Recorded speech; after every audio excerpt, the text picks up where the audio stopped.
ওকে। Hello everyone. আমি doctor Toufiq. আহ, আপনাদের আজকে যে প্ল্যাব ওয়ান বা ইউকেএমএল এর যে প্রোগ্রামটা আছে এটার হোস্ট আমি এবং আমার কো হোস্ট ডক্টর এলমা। তো আজকে আমাদের টপিকটা হলো প্ল্যাব ওয়ান রিলেটেড। অ্যান্ড সবার আগে আমি অনেক বেশি কৃতজ্ঞ আমাদের প্ল্যাব ফর বাংলাদেশি ডক্টরস গ্রুপটার জন্য। আসলে আমি আমার লাইফে যতগুলো ইনফরমেশন ছিল প্ল্যাব রিলেটেড সবগুলো ওই গ্রুপটার মধ্যে পাইছি। এবং হোপ সো জার্নির নেক্সট পার্টগুলোর ইনফরমেশন সবগুলো আমি ওখান থেকে পাবো, আশা করি আর কি। তো গ্রুপটাতে আমি আসলে জয়েন করি 2019-এ। তখন আমি অ্যাকচুয়ালি থার্ড ইয়ার স্টুডেন্ট ছিলাম। তো খুব মজার ব্যাপার হলো যখন দেখতাম যে আপুরা পোজ দিচ্ছে ওইটি নিয়ে, আবার সে আপু পোজ দিল প্ল্যাব ওয়ান নিয়ে, সে আপু প্ল্যাব টু, এভাবে কন্টিনিউ করে আলহামদুলিল্লাহ প্রত্যেকে এখন দেখা গেছে যে এনএইচএস এ জব করতেছে। তো এটা একটা প্রসেস। আপনারা যদি 2019 বা 18 এর দিকে পোস্ট গুলা নোটিস করেন, আপনারা থ্রুলি কিন্তু দেখবেন যে সবগুলা বিষয়ের মধ্যে বলা আছে যে এই জিনিসটা কেমনে করতে হবে, এটাতে অ্যাপ্রোচ কেমনে করতে হবে, সবকিছু বলা আছে। কিন্তু রিসেন্টলি আমি যেটা ফেস করছিলাম, গাইডলাইন চেঞ্জ করছে। হ্যাঁ, আগে যেরকম দেখতাম যে আপুদের বা ভাইয়াদের হলো কোয়েশ্চেন গুলা খুব বেশি ইজি ছিল, এবং সবচেয়ে বেশি কৃতজ্ঞ এবিকো সুলতানা আপুর উপর। গ্রুপে হয়তো বা তার পোস্ট দেখবেন 2019-20, স্পেশালি কোভিড এর সময় আপু অনেক বেশি ওয়েবিনার করে প্লাব ওয়ান রিলেটেড। তো আপু অনেক বেশি বলতে চাচ্ছে না এটা তো খুব ইজি এক্সাম, এবং আমার লাইফের সবচেয়ে ইজিয়েস্ট এক্সাম ছিল। বাট এখন যদি আপনি রিসেন্টলি যদি এক্সাম গুলো খেয়াল করেন, এটা দ্যাট মাচ ইজিয়ার না, এখন একটু চেঞ্জ হচ্ছে। তো যাই হোক, আজকে আপনারা আমাদের যে প্রথম স্লাইডটা দেখতে পারতেছেন, আমরা মোটামুটি চেষ্টা করবো যে সবগুলো টপিকটা কভার করার জন্য। প্ল্যাবটা কি আসলে, এখানে আমাদের মধ্যে একদম বিগিনার থেকে স্টার্ট করে যারা প্ল্যাব ওয়ান সামনে দিবেন, হ্যাঁ, তারাও আছেন। এবং আমরা চেষ্টা করব যে একদম সামারি করে দেওয়ার জন্য একজন বিগিনারের জন্য কোন স্টেপ হওয়া দরকার, বা যে সামনে প্ল্যাব ওয়ান দিবেন। আমরা স্পেশালি যেটা খুব খুব বেশি হাইলাইট করতেছি, কোশ্চেন সেশন ডিসকাশন। আমার সেশনে কি কি কোশ্চেন আসছিল, আমার অ্যাপ্রোচ কি ছিল, যে আমার কোহোস্ট ডক্টর এলমা আছে, ওর সেশনে কি কি কোশ্চেন গুলো ছিল, এবং ওই ডিসকাশনটা আমরা খুব বেশি হাইলাইট করতে যাচ্ছি। কারণ প্রিপারেশন রিলেটেড সবকিছু আপনি গ্রুপের মধ্যে পাবেন, কম বেশি পাবেন। আমরা চেষ্টা করবো আমরা আমাদের সময় কি কি ডিফিকাল্টিস পাইছিলাম এবং আপনি এটা কিভাবে ওভারকাম করতে পারেন। তো আমি এখন স্টার্ট করতেছি আমার কোহোস্ট এলমাকে দিয়ে। আহ ও প্ল্যাট সম্পর্কে একটু ধারণা দিবে যারা একদম বিগিনার আছে, এবং আমরা এটা খুব দ্রুত এই সেশনটা শেষ করে আমরা মেইন টপিকে চলে যাব, জাস্ট ফর শর্ট সামারি, আর কিছু না। ঠিক আছে, thank you doctor Elma. Okay, hello everyone. আমি ডক্টর এলমা। আমি প্ল্যাব ওয়ান পাশ করেছি হচ্ছে February 24, মানে এই বছরের ফেব্রুয়ারি যে ডায়েট ছিল সেখানে ফার্স্ট অ্যাটেম্পে ক্লিয়ার করতে পারছি, আলহামদুলিল্লাহ। যাই হোক, আজকে আমাদের যেই ওয়েবিনার সেশন আমরা দেখতেই পাচ্ছি যে আমরা আসলে রিসেন্ট যেসব চেঞ্জেস হচ্ছে বা ইউকেএমএল এ জিনিসটা কি বা কিভাবে আমাদের প্রিপারেশন নেওয়া উচিত ওগুলো সম্পর্কে আমরা বেশি ডিটেলসে যাব। তার আগে যেহেতু অনেক বিগিনার এখানে আছেন, তাদের জন্য জাস্ট ল্যাব মানে পরীক্ষাটা কি বা এটা জিনিসটা কি ওইটা সম্পর্কে জাস্ট একটা গ্রস আমরা ধারণা দিয়ে যাব। অনেকে আমরা জানি, তারপর একটু ধৈর্য সহকারে দেখার জন্য রিকোয়েস্ট রইল। ওকে।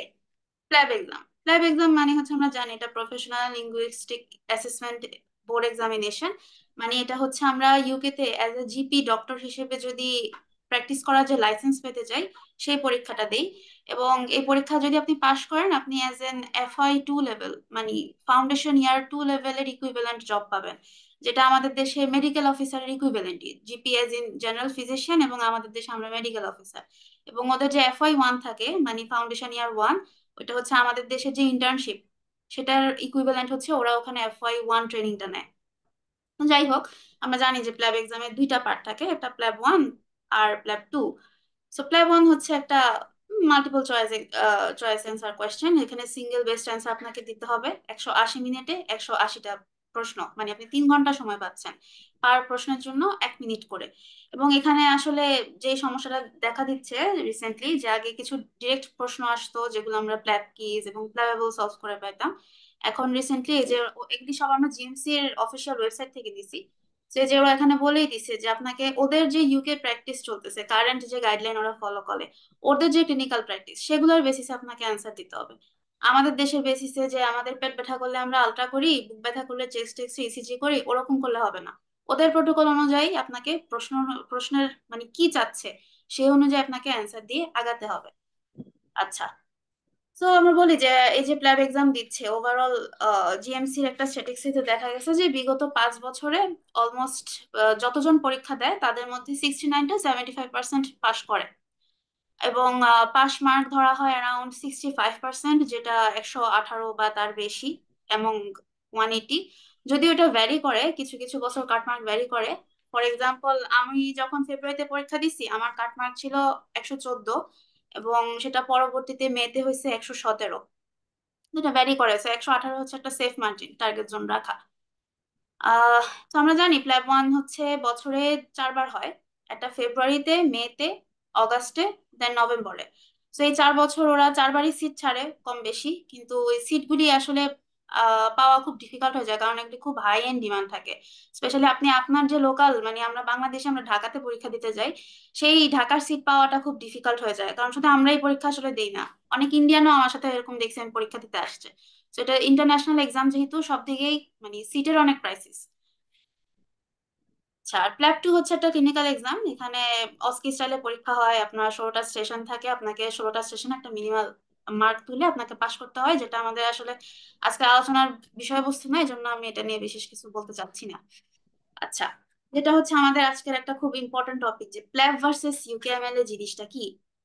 যে আমরা রিসেন্টলি অনেকে শুনতেছি যে এটা ইউকেএমএল তে কনভার্ট হচ্ছে, অনেক চেঞ্জেস আসতেছে, বা আমরা এজ এন ইন্টারন্যাশনাল ডক্টর আমরা এটাতে কি সমস্যা ফেস করতে পারি। তো ইউকেএমএল এর জিনিসটা কি? ইউকেএমএল এ হচ্ছে মিনস যে ইউকে মেডিকেল লাইসেন্স অ্যাসেসমেন্ট হয়ে গেছে এটার নাম। তার মানে কি, যে আগে যেমন আমাদের দেশে আমরা যখন ফাইনাল প্রফ পাস করি, আমরা কলেজে যাই, আমাদের রেজিস্ট্রেশন করি, এবং ওখান থেকে আমাদের ইন্টার্নশিপ স্টার্ট হয়ে যায়। দেন আমরা মানে যার যার ইউনিভার্সিটির আন্ডার থেকে একটা বিএমডিসি রেজিস্ট্রেশন এন্ড সার্টিফিকেট তুলে আনি। আমাদের আলাদা কোনো লাইসেন্স পরীক্ষা দিতে হচ্ছে না।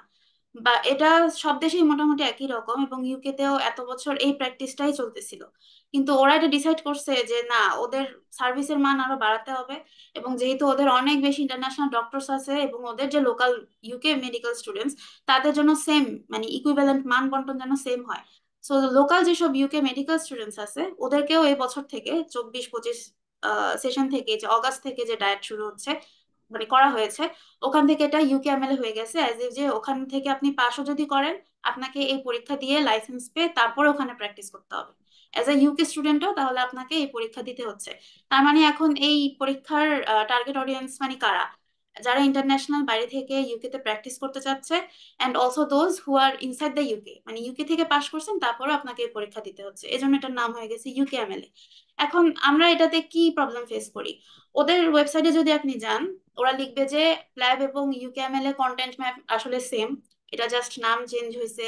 আপনার ওই একই জিনিস আছে, প্ল্যাব ওয়ানের জায়গায় এটার নাম হয়ে গেছে এখন অ্যাপ্লাইড নলেজ টেস্ট মানে একেটি, এবং যেটা অস্কি ছিল ওইটার জায়গায় নাম হয়ে গেছে সিপিএস মানে clinical and professional skill assessment.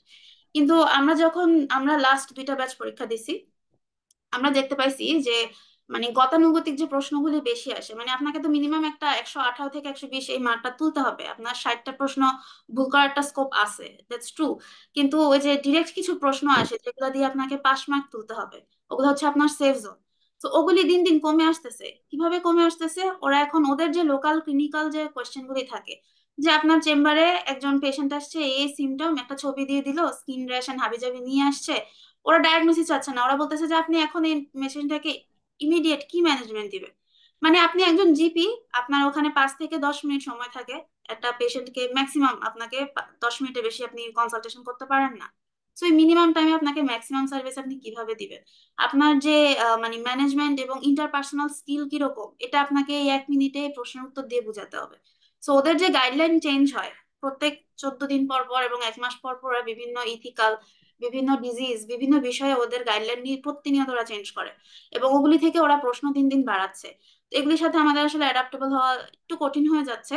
এগুলা গাইডলাইনের সাথে আমরা মানে এগুলির কোনো প্রপার সোর্স আসলে নাই। আপনি এখন নাইস গাইডলাইন নিয়ে একটা ডিজিজের গুগল সার্চ দেন, অনেক বিশাল বড় তথ্য বের হবে। এখন আপনার প্রশ্ন কি আসবে জিপি হিসেবে, ওটা বের করা খুবই একটু ডিফিকাল্ট। তো এখনো ওই পর্যায়ে যায় নাই, বাট দিন দিন এটা বাড়বে। আপনাকে ক্লিনিক্যাল বেসড কোয়েশ্চেনের প্রতি জোর দিতে হবে বেশি, এবং সেই প্রশ্নগুলাই দিন দিন বেড়ে যাবে। এটাই আর কি।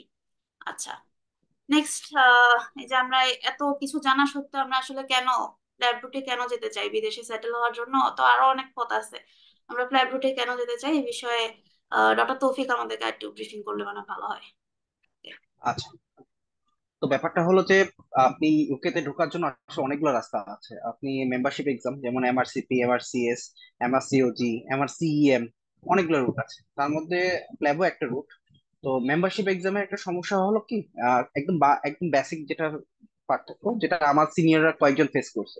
ওনারা এমআরসিএস শেষ করে হলো ইংল্যান্ডে ঢুকছেন, দেখা গেছে ওনারা এফসিপিএস ট্রেনি হিসাবে সার্জারি যেভাবে প্র্যাকটিস করতে পারতো, ওনাদের প্রথম কথা সাবজেক্ট চুজিং যেটা আছে, সাবজেক্ট চুজিংটা ওভাবে হয় নাই। এবং প্র্যাকটিসটা কেমন যেন ওনারা যে বলতেছে আমরা রেস্ট্রিক্টেড, এবং ওনারা ওভাবে সেই চার্মটা ফিল করতো না যেটা বাংলাদেশে প্র্যাকটিসের সময় চার্মটা ফিল করতো। তো এইসব জায়গা থেকে একটু ঝামেলা আছে, দেখা গেছে অনেকেই প্ল্যাব কমপ্লিট করার পর এমআরসিপি বা এমআরসিএস পার্ট ওয়ান দিয়ে যায়, পরবর্তী দেখা যায় ওখানে বিভিন্ন রোটেশনে কাজ করার পর ওনাদের সেক্টর গুলো চেঞ্জ করে ফেলে। দেখা গেছে অনেকে জিপিতে সেটেল হয়। বাংলাদেশে কিন্তু জিপির কিন্তু আলাদা কোনো ভ্যালু নাই, বা ভ্যালু বলবো না অ্যাকচুয়ালি, অনেকে জিপিটাকে এভাবে অ্যাডাপ্টেশন করেন না। কিন্তু ইংল্যান্ডে কিন্তু এমআরসি জিপি নামে একটা আলাদা কোর্স আছে, এবং ওটা আমাদের এমআরসিপি বা এমআরসিএস এর মতো আলাদা একটা কোর্স। ওটা কমপ্লিট করার পর আপনি জিপি প্র্যাকটিস করতে পারেন। দেখা যাচ্ছে অনেকেই এমআরসিএস বা এমআরসিপি পার্ট ওয়ান দেওয়ার পর পরবর্তীতে রুট সুইচ করে এমআরসি জিপি তে কনভার্ট হয়ে যাচ্ছে। কারণটা কি? কারণটা হলো ওই যে বললাম যে অ্যাডাপ্টেশন, যে ওদের ওভাবে কাজ করে ভাল লাগতেছে না। তো প্ল্যাব দেওয়ার একটা সবচেয়ে বড় সুবিধা হলো যে আপনি ইংল্যান্ডে বিভিন্ন ডিপার্টমেন্টে কাজ করার সুযোগ পাবেন, জাস্ট লাইক ইন্টার্নের সময় আমরা কি করতাম, যে বিভিন্ন ডিপার্টমেন্টে গেছি, দেখা গেছে আমার গ্যাস্ট্রো ভালো লাগছে, ঠিক আছে আমি গ্যাস্ট্রোতে ক্যারিয়ার করবো।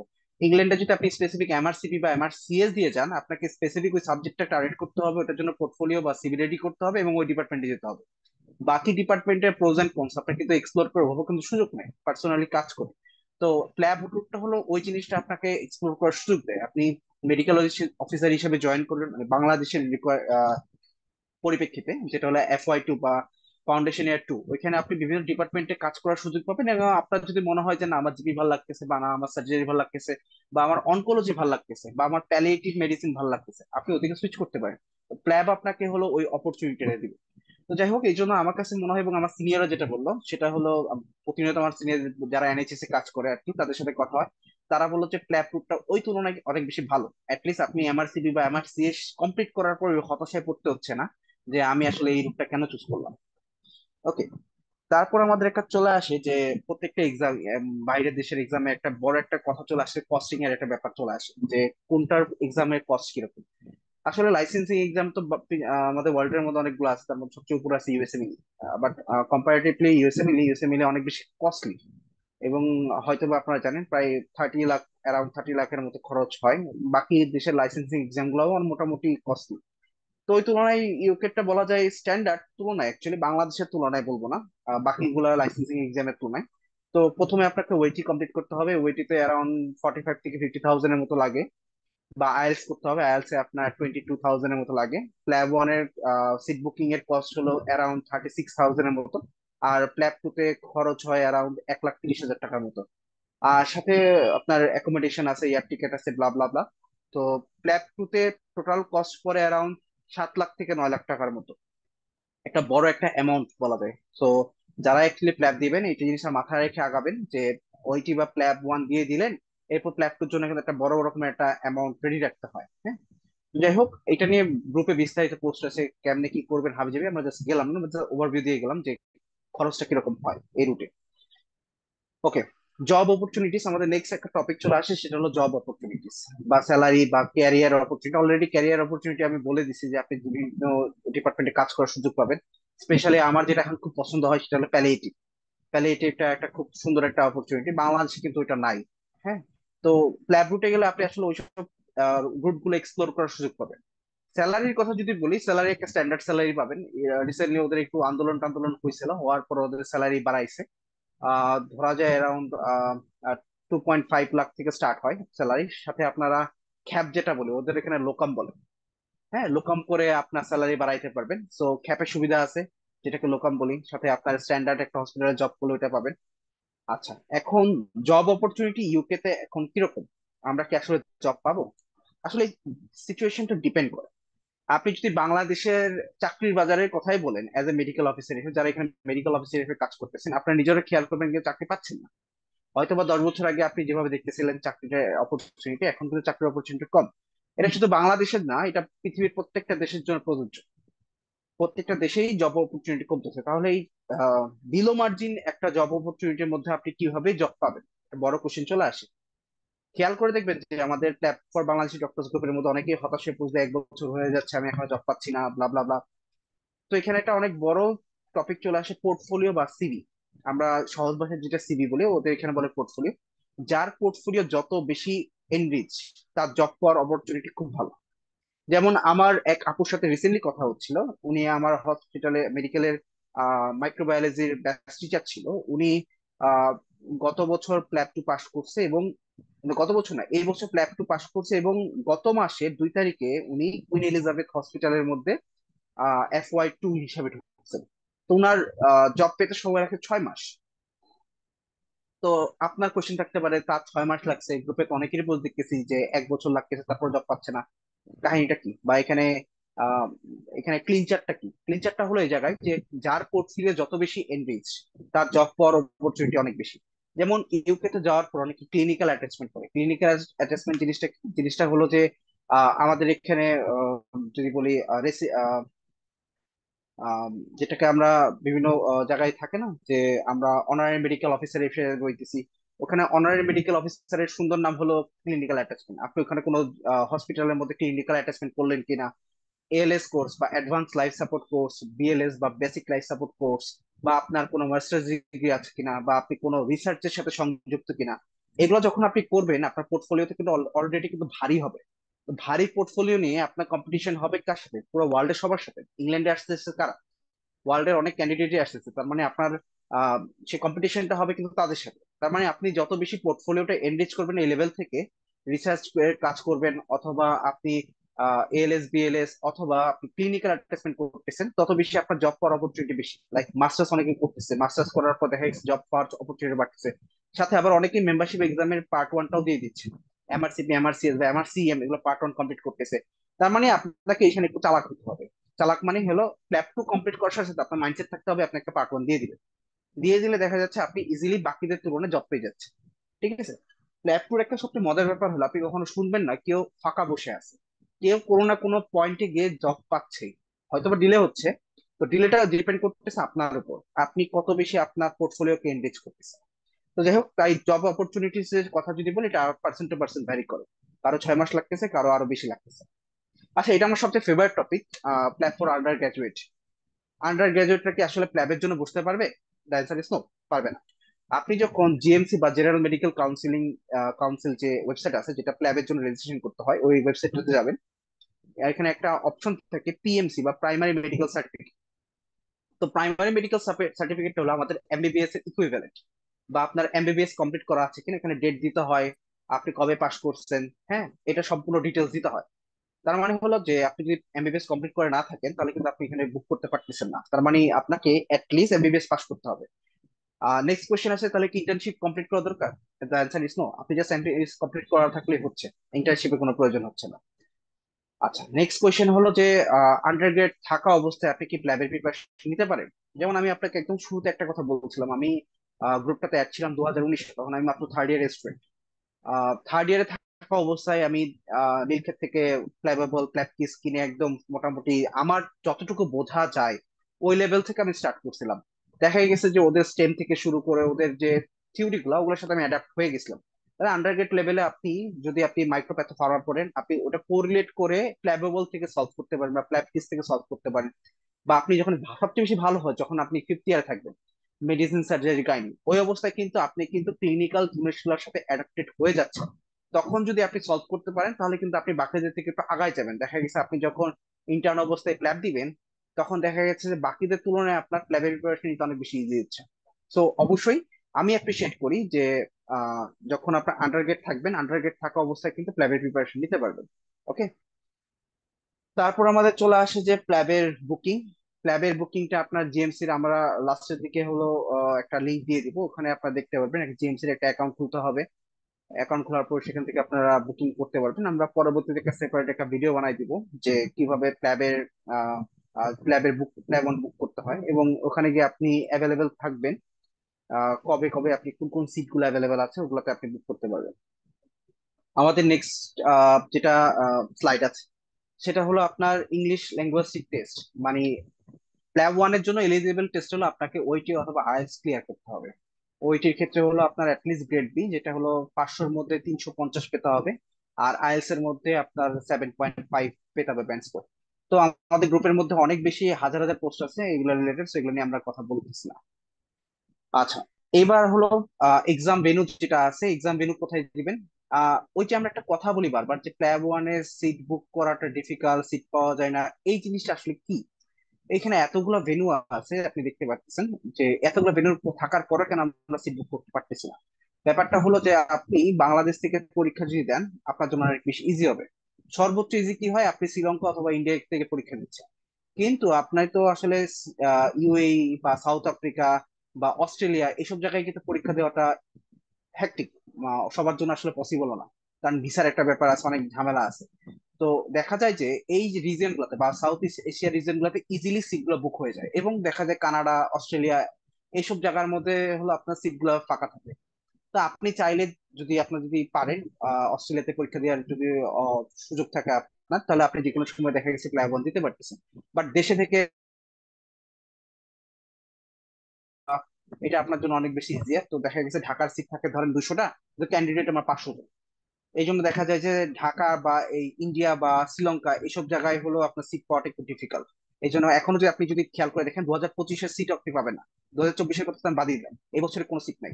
যেমন আমি 2023-তে ওইটি ক্লিয়ার করছিলাম আমার ইন্টার্ন থাকা অবস্থায়, আমি সিট পাইছিলাম 2024-এ। তার মানে আমার মাঝখানে ডিস্টেন্স ছিল মোটামুটি 8 মাসের মতো।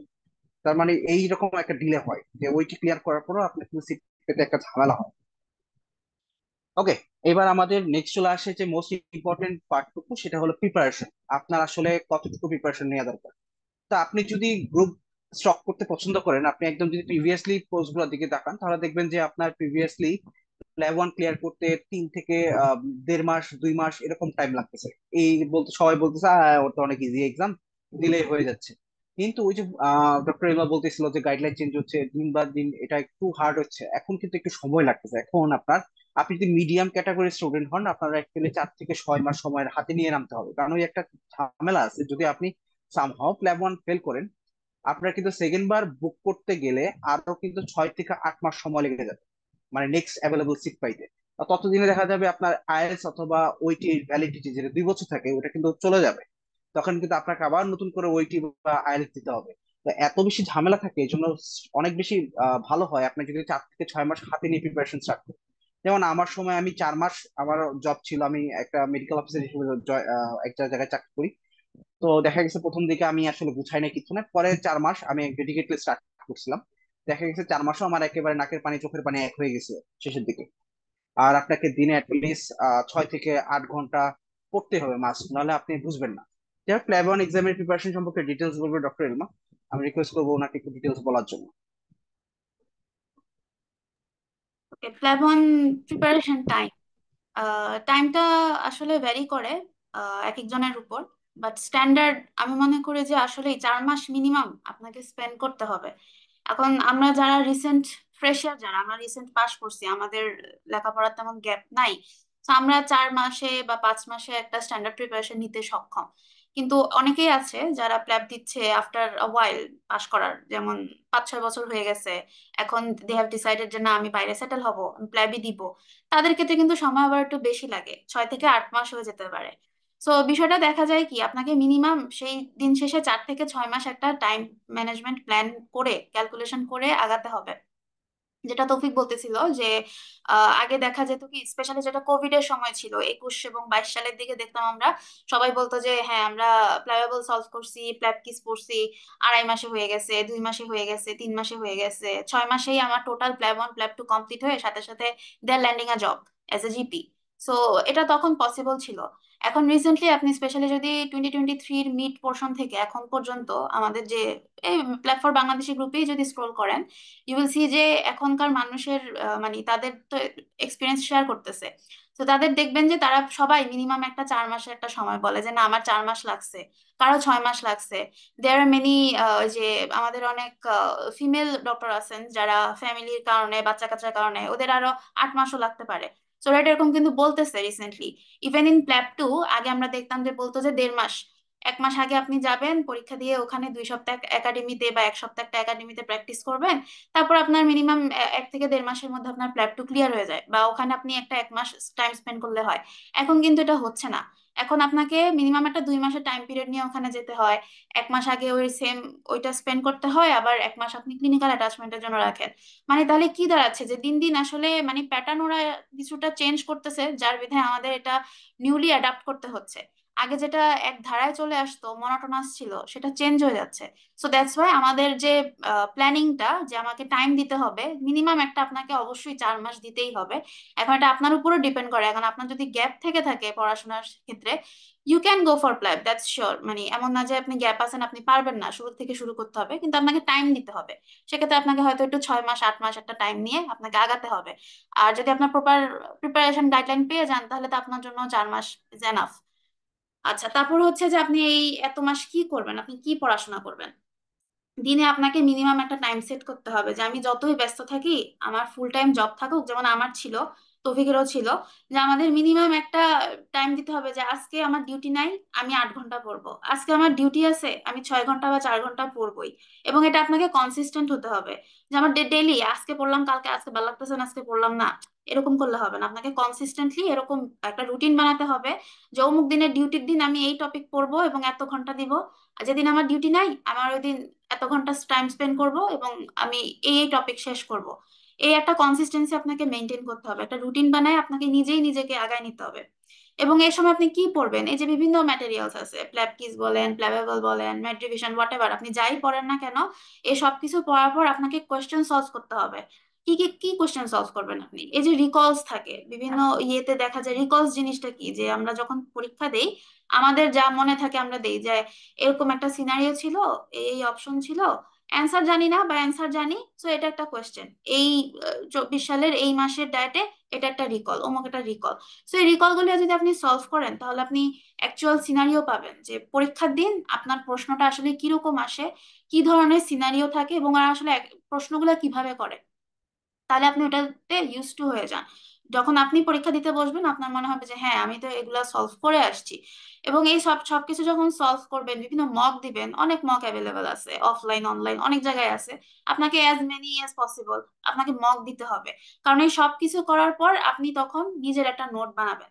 আপনার নিজের মতো করে নোট বানাবেন, যে আমি একটা টপিক পড়লাম, যেমন আমি রেসপিরেটরি সিস্টেম পড়লাম, তো এখানে আমি অ্যাজমা একটা টপিক পেলাম, সিওপিডি একটা টপিক পেলাম, বা লাং কার্সিনোমা একটা, বিভিন্ন টপিক ওয়াইজ আমার ঘুরে ফিরে যে অ্যাজমা থেকে এই কয়েকটা প্রশ্নের বাইরে আর কিছু আসতেছে না, আমি কিছু পাই নাই, ওইটা আমার একটা নোট। বা সিওপিডি থেকে আমি এখন পর্যন্ত যা সলভ করছি বা পড়ছি, এর বাইরে তেমন কিছু আসে নাই। তারপরে এই নোটগুলোতে আপনি কি অ্যাড করবেন, তারপর আপনাকে ক্লিনচার অ্যাড করতে হবে। ক্লিনচার জিনিসটা কি? ক্লিনচার হচ্ছে যে বিভিন্ন কিওয়ার্ড সিলেক্ট করা, যে একটা টপিকে এই শব্দ যদি থাকে, এবার আপনার যে স্টেম আছে সেই স্টেমে যত বড়ই হোক যত ছোটই হোক আগে পরে যাই থাকুক, এই শব্দটা থাকলে অ্যান্সার অলওয়েজ এটা। এটা হচ্ছে আপনার প্লেবল এক্সাম, মানে কোয়েশ্চেন ইন্টারপ্রিটেশনের সিস্টেম। বা এই যে ইউরোপের যে সমস্ত আমরা এক্সাম দেই, তো প্লেবনই না, আপনি যদি মেম্বারশিপ এক্সাম গুলাও দেখেন, এদের একটা অ্যাপ্রোচ আছে, এবং মানে কোয়েশ্চেন ইন্টারপ্রিটেশন একটা সিস্টেম আছে। আপনার এগুলা ক্লিনচার গুলাকে আপনাকে রেডি করতে হবে। আপনি নোট বানাবেন যে খালি ওই কি যে আছে, যে হ্যাঁ এসিএস হলে এরকম হইলো, এটার এই টাইপ হইলো, এই ক্লাসিফিকেশন, এই এই ফিচার পাই, ওইটা আপনার নোট না, ওইটা তো আপনি বইয়েই পাচ্ছেন। আপনাকে নোট বানাতে হবে যে এই টপিকের প্রশ্নটা এভাবে আসে, এই এই শব্দ থাকে, এবং এই শব্দ থাকলে আমি এটা খুঁজবো, এটা থাকলে এটার অ্যান্সার এভাবে হবে। মানে আপনাকে কিওয়ার্ড এবং ক্লিনচার এটা বানানো শিখতে হবে। এবং এটা যখন আপনি অ্যাডাপ্ট করবেন, আপনার যখন প্র্যাকটিস করতে করতে একটা অভ্যাস হয়ে যাবে, আলটিমেটলি আপনার টাইম ম্যানেজমেন্ট যে ইস্যু, যেটা পরীক্ষা দিন সবাই ফেস করি আমরা। কারণ 180 মিনিটে 180টা প্রশ্ন অ্যান্সার দেওয়াটা কিন্তু চারটাখানিক বিষয় না। 1 মিনিটে আপনাকে একটা প্রশ্ন সলভ করতে হয়, তারপর ওটা গোল ভরাট করতে হয়, তারপর নেক্সট কোয়েশ্চেনে যেতে হয়। এই সব কিছুর জন্য আপনাকে টাইম ম্যানেজমেন্ট করতে হবে, এবং এটা এই যে আমি এতক্ষণ বললাম, আপনার ক্লিনচার গুলি রেডি করতে হবে, নিজের মতো করে নোট সাজাতে হবে। এই জিনিসগুলি যখন আপনি করতে পারবেন, তখন আলটিমেটলি আপনার টাইম ম্যানেজ হয়ে যাবে। টাইম ম্যানেজ কি কেন আমাদের ইম্পর্টেন্ট, এটা মানে দেখবেন যে আপনার সাথে অনেকেই তো পরীক্ষা দিচ্ছে, বা বিভিন্ন আমাদের এই যে কতগুলো আমরা ভেন্যু দেখলাম, ইনসাইড ইউকে, আউটসাইড ইউকে, ইন্ডিয়াতে তো 4-5টা শহরে এরকম ভেন্যু আছে। সো একটা হলে মিনিমাম যদি 100 জনও পরীক্ষা দিয়ে থাকে, সাপোজ আমি যদি ধরি, সো অনেক হাজার হাজার পরীক্ষা দিচ্ছে। এরা কি পড়াশোনা করে আসে নাই? এরা সবাই পড়াশোনা করে আসছে। এবং আমরা এতদিন ধরে তো আমরা মেডিকেল সেক্টরের সাথে সামহাউ উই আর রিলেটেড। আমাদের তো মানে পিওর যে নলেজ, দ্যাটস ইনসাইড আস, আমাদের ভিতরে আছে। কিন্তু ওই পরীক্ষায় ওই যে টাইম প্যানিকে আমরা 1 মিনিটে এক প্রশ্ন দিতে হবে, বিশাল বড় বড় প্রশ্ন থাকে, এত বছরের লোক অমুক জায়গা থেকে তমুক জায়গা থেকে, মানে ইরেলিভেন্ট মানে ইনফরমেশন দিয়ে স্টেম একদম ভরায় রাখে। আপনি কি পড়বেন কি পড়বেন না ওইটা বুঝতে যদি না পারেন, ওই মুহূর্তে 1 মিনিটে প্রশ্ন সলভ করা সম্ভব হয়ে উঠে না। এবং এই জায়গাতেই মানুষ ঠেকে। যেমন আমি একটু আগে একটা স্ট্যাটিস্টিক্স দেখাইলাম, যে দেখা গেছে যে বিগত 5 বছরে পাস রেট কেমন, 70 to 75%। সো এই যে বাকি 30 to 35 পিপল, এরা কি কিস প্ল্যাবেবল এগুলি সলভ করে আসে নাই? এরাও সলভ করে আসছে, এরাও পড়াশোনা করছে, এরাও 6 থেকে 8 ঘন্টা দিনে পড়তেছে। কিন্তু তাদের সমস্যা কি, তারা অ্যাপ্রোচটা বুঝে নাই। তাদের মানে কিভাবে পড়তে হবে এবং কি পড়তে হবে না ওই জিনিসটা নাই। মানে প্রপার গাইডলাইনটা নাই। যে নোট বানাতে হবে, এই নোটটা কিভাবে বানাতে হবে এটাও একটা আর্ট। এটা আমাদেরকে কেউ বলে দেয় না। এটা মানে নিজেদের মধ্যে অনেক রিসার্চ করে, সময় স্পেন্ড, টাইম স্পেন্ড করে আপনাকে এগুলি বানাতে হয়। এবং এগুলি ল্যাকিংস এর জন্যই আলটিমেটলি আপনার ধরা খাই পরীক্ষার দিন। মানে মানুষের পরীক্ষা খারাপ হওয়ার বা ফার্স্ট অ্যাটেম্পটে না হওয়ার কারণ হচ্ছে টাইম ম্যানেজমেন্ট। কেউ বলে না যে আমি মানে পড়ি নাই বা আমার পড়া কম হয়েছে, আমার নলেজে গ্যাপ, সেটা হয় না। কিন্তু এই প্র্যাকটিসের অভাব, টাইম ম্যানেজমেন্ট করতে পারে না, এবং এটার কারণ হচ্ছে আমরা নোটস বানাই না। আমাদের নিজস্ব নোটস আমাদের থাকে না। আচ্ছা, নেক্সট আমাদের যেটা, সেটা হচ্ছে যে আমি বলেই আসছি যে প্ল্যাব ওয়ান এক্সামের ম্যাটেরিয়ালস একদম ওয়াইডলি রেনাউন্ড, আমরা সবাই এগুলি কম বেশি জানি। প্ল্যাব কিজ আছে, প্ল্যাবেবল আছে, রিসেন্টলি অনেকে ম্যাথ ডিভিশন সলভ করতেছে। তারপর বিভিন্ন অনলাইন অফলাইন দেশি বিদেশে অনেক ধরনের কোর্স আছে, বিভিন্ন ফ্রি মক্স এর অনেক অনেক মানে অনেক সোর্স আছে। সো সবচেয়ে মানে রিলায়েবল এখন পর্যন্ত যেগুলি, সেটা হচ্ছে প্ল্যাব কিজ এবং প্ল্যাবেবল, মোস্টলি প্ল্যাবেবল। এমন অনেক মানুষ আছে শুধুমাত্র প্ল্যাবেবল অনেক দিন ধরে সলভ করে আলটিমেটলি ক্লিয়ার করতে পারে। আচ্ছা, এখন আমি আপনাদেরকে শুধু একটু দেখাই যে মানে আমরা প্ল্যাব কিজ এবং প্ল্যাবেবলটা দেখতে কিরকম, এটার একটা আমরা স্যাম্পল নিছি। আচ্ছা, এটা হচ্ছে একটা প্ল্যাব কিজের একটা ছবি। এটা কার্ডিওলজি থেকে নেওয়া। এখানে যদি আপনি দেখেন যে এই যে আমরা এসিএস, হ্যাঁ, কার্ডিওলজি যদি আপনি প্ল্যাব কিজ খুলেন, এটার 1 নাম্বার কিতে থাকবে হচ্ছে এসিএস। দেখা গেল এসিএস এর জন্য ওরা 2 3 4 পৃষ্ঠা জুড়ে একটা একটা ব্রিফিং দিছে। তারপর আপনি 2 নাম্বার কিতে পড়লেন কি কার্ডিয়াক টেম্পোনেট, এটা কিন্তু একটা আলাদা টপিক। কার্ডিয়াক টেম্পোনেট এটা কার্ডিওলজির একটা মানে ক্রিটিক্যাল বা ইমার্জেন্সি একটা টপিক। পেশেন্ট আসছে, আপনাকে ইমার্জেন্সি ম্যানেজমেন্ট দিতে হয়। তাহলে এই 1 আর 2 এর মধ্যে কিন্তু কোনো সম্পর্ক নাই। তারপর আপনি যদি 3 নাম্বারে দেখেন, 3 নাম্বারে হয়তো অন্য একটা টপিক ছিল, হার্ট ব্লক ছিল। 4 নাম্বারে হয়তো আবার কার্ডিয়াক ট্যাম্পোনেট। 5 নাম্বারে আবার ধরেন কোনো ম্যালিগনেন্সি বা মিক্সিডিমা এই টাইপের কিছু। মানে প্রথমে যে আপনি এসিএস পাইলেন, এসিএস রিলেটেড আপনি আরেকটা কি কোথায় পাচ্ছেন সেই 10 নাম্বার কিতে। এর মাঝখানে কিন্তু এসিএস এর রিলেটেড কিছু নাই, মানে 2 থেকে 9 এখানে আপনি এসিএস রিলেটেড আর কিছুই কিন্তু প্ল্যাব কিজে পাবেন না। সেই 1-এর পরে সে আপনাকে 10 নাম্বারে যেতে হলো। এই যে সামারি অফ এসটিইএমআই, এটা একটা ওরা আরেকটা টপিক তুলে ধরছে। তো আরেকটা আমি আপনাকে এক্সাম্পল দেখাই, এটা হচ্ছে একটা রেসপিরেটরি সিস্টেম থেকে নেওয়া। এখানেও দেখেন যে 2 নাম্বার কিতে দেখা যাচ্ছে কি criteria of life threatening asthma, মানে অ্যাজমা রিলেটেড একটা ওরা সারসংক্ষেপ বা টপিক দিয়েছে। 3 নাম্বারে কি ক্যাজমা দিছে না, 3 নাম্বারে এবং এবং এর খুবই কমপ্লিটলি ডিফারেন্ট একটা টপিক মেজোথেলিয়ামা। এটা অ্যাকচুয়ালি আমরা যদি ইথিক্স আপনারা পড়েন, ইথিক্স এর একটা টপিক, যেহেতু এটা লাং কার্সিনোমা হয়তো বা এই জন্য রেসপিরেটরি দ্বারা ঢুকাইছে, যাই হোক। সো 3 নাম্বারে কমপ্লিটলি ডিফারেন্ট একটা টপিক নিয়ে আসছে। এবং অ্যাজমা রিলেটেড আমরা নেক্সট কি কোথায় পাচ্ছি, সেই 9 নাম্বারে। মানে এই যে 3 থেকে 8, এখানে কিন্তু অ্যাজমা রিলেটেড আর কিছু আপনি পাবেন না। এগুলো অন্যান্য অন্যান্য বিভিন্ন টপিক আছে। আপনি সেই 2-এর পরে 9-এ গিয়ে অ্যাজমা টপিকটা পাচ্ছেন। সো এই 2টা স্লাইড থেকে আমাদের মানে মূল বক্তব্য মানে মূল সামারি আমরা কি করতে পারি, যে এই যে এই নোটস গুলি আছে দে আর রিলায়েবল, খুবই well described and that's good, কিন্তু খুবই স্ক্যাটার্ড, মানে খুবই ছড়ানো ছিটানো থাকে। আর যেমন আমি প্র্যাকটিস পড়ার সময় খুব হতাশায় পড়ছিলাম, মানে আমার 1 মাস থেকে 1.5 মাস লাগছে যে প্র্যাকটিস কিভাবে পড়বো, মানে কি পড়তেছি, এটা কিভাবে পড়তে হয় এটাই আমি বুঝতে পারি নাই। তো আমি তখন কি করতাম, আমার প্রথমে বসা লাগতো। বসে কি করতাম, আগে টপিক লিখতাম খুলে, যে কার্ডিওলজিতে এসিএস, এসিএস এর টপিক আমি পাইছি কি নাম্বার 1, আচ্ছা ঠিক আছে। তারপর আমি কি পাইলাম, কার্ডিয়াক টেম্পোনেট, কার্ডিয়াক টেম্পোনেট সমান কি নাম্বার 2। এরপরে আবার মানে এরকম আমার সবগুলো টপিক লিখতে হতো, কোন কি কোন কোন নাম্বার কোন টপিক আছে এগুলো আমি কমা দিয়ে দিয়ে লিখতাম। তারপরে আমি পড়তে বসতাম। তো আমার এখানে এক্সট্রা 1 থেকে 2 ঘন্টা আমার এফোর্ট দিতে হতো, খুবই ধৈর্যের বিষয় ছিল। এবং মানে সময় তো এমনিই কম ছিল, এগুলি করা মানে খুব হেক্টিক ছিল, এগুলি খুব ছড়ানো ছিটানো থাকে। এটা হচ্ছে প্ল্যাব কিজের প্রবলেম। আচ্ছা, এবার আমরা প্ল্যাবেবলের কিছু স্যাম্পল দেখাই। প্লাইবেল আমরা জানি, প্লাইবেবল হচ্ছে একটা কোয়েশ্চেন ব্যাংক। সো এখানেও একই সমস্যা, এখানেও দেখা যায় যে সব প্রশ্ন উত্তর এগুলি সব ছড়ানো ছিটানো থাকে। যেমন এই যে কার্ডিয়াক টেম্পোনেট একটা ডায়াগনোসিস বেস, যে আপনার মানে এটা সিনারিও দিছে মোরলেস সেম জিনিস। এটা মানে দেওয়ার কারণ হচ্ছে যে হয়তো এই যে প্রথম স্লাইডের যেটা বাম দিকে যে প্রশ্নটা আপনারা দেখতেছেন, সেটা হচ্ছে একটা ধরেন কার্ডিওলজির কত নাম্বার, 116 বা 18 নাম্বার একটা প্রশ্ন। তারপর আপনি কার্ডিয়াক টেম্পোনেট রিলেটেড প্রশ্ন কোথায় পাইলেন, 210 নাম্বার বা 200 নাম্বার, মানে প্রায় 10-12 প্রশ্ন পরে আপনি সিমিলার আর একটা জিনিস পাচ্ছেন। সো এই জিনিসটা ওদের যেই মোটো বা ওরা যারা অর্গানাইজ করতেছে ওদের কথা হচ্ছে যে আপনি যখন ইরেগুলার এসব জিনিস দেখবেন, তখন আপনার ব্রেইন বুস্টিং হয়, যে আমি 10 মিনিট আগে কার্ডিয়াক টেম্পোনেট পড়ছিলাম এখন আবার পড়তেছি, মানে আপনার বারবার রিভিশনের মতো হয়। হ্যাঁ, দ্যাটস ট্রু, এটা হয়, কিন্তু আপনি শুরুতেই যদি এরকম শুরু করেন তাহলে কিন্তু অনেক কষ্ট, এটাতে অ্যাডাপ্ট করে ওঠা এটা অনেক কষ্টের বিষয়, কারণ আমরা এগুলো পার করে আসছি। আমরা জানি শুরুতে যখন আপনাকে কোনো সিকোয়েন্স অনুযায়ী কোনো টপিক আপনি না পড়ে এমনি প্রশ্ন সলভ করতে বসেন, তখন কিন্তু মাথা মাথা ঠিক থাকে না। এবং প্লাওয়েবলের একটা টপ পার্ট আছে, আমরা জানি যে প্লাওয়েবল জেমস বলে। জেমস গুলার আমি আসলে ছবি অ্যাড করতে ভুলে গেছি, যাই হোক। জেমস গুলি হচ্ছে জাস্ট লাইক ফ্ল্যাশ কার্ডস। তো ওরা ওখানে এরকম অ্যারো দিয়ে দিয়ে বলবে যে এই ফিচার থাকলে এটা ডায়াগনোসিস, এখানে ইনভেস্টিগেশন, এটা হচ্ছে ইনিশিয়াল ইনভেস্টিগেশন, এটা গোল্ড স্ট্যান্ডার্ড, তারপর ম্যানেজমেন্ট, ইনিশিয়াল, ডেফিনিটিভ। তা আপনি ধরেন জেমস জেমস পড়তে বেশি সময় লাগে না, প্রত্যেক ইয়েতে কত 35 থেকে 25, কোনো কোনোটাতে একটু বেশি থাকে, ম্যাক্সিমামই 35-40টা কার্ড থাকে, বেশি থাকে না তেমন। তো ওগুলি পড়ে যদি আবার আপনি এখানে সলভ করতে বসেন তাহলে আরো বেশি মারা খাবেন। কারণ ওদের ওগুলি থাকে হচ্ছে মানে একদম লাস্ট মোমেন্ট প্রিপারেশন। আপনি কয়েকদিন পরে পরীক্ষা দিবেন, আপনার রিভিশন সোর্ট অফ এটা জেমস গুলি সাজানো থাকে। তো ওগুলি ইনিশিয়ালি পড়ে আপনি যদি সলভ করতে বসেন তাহলে হতাশা আরো বেশি বাড়ে। আবার ওইদিকে যদি প্র্যাকটিস করে পড়তে বসেন তাহলে অনেক সময় ব্যয় করে, অনেক টাইম কনজিউমিং এবং অনেক ধৈর্যের পরিচয় দিয়ে তারপর এগুলি সলভ করতে বসতে হয়। এবং প্ল্যাবে এগুলিও মানে এগুলি খুব মূল বিষয় কি যে এগুলি খুব ছড়ানো ছিটানো থাকে।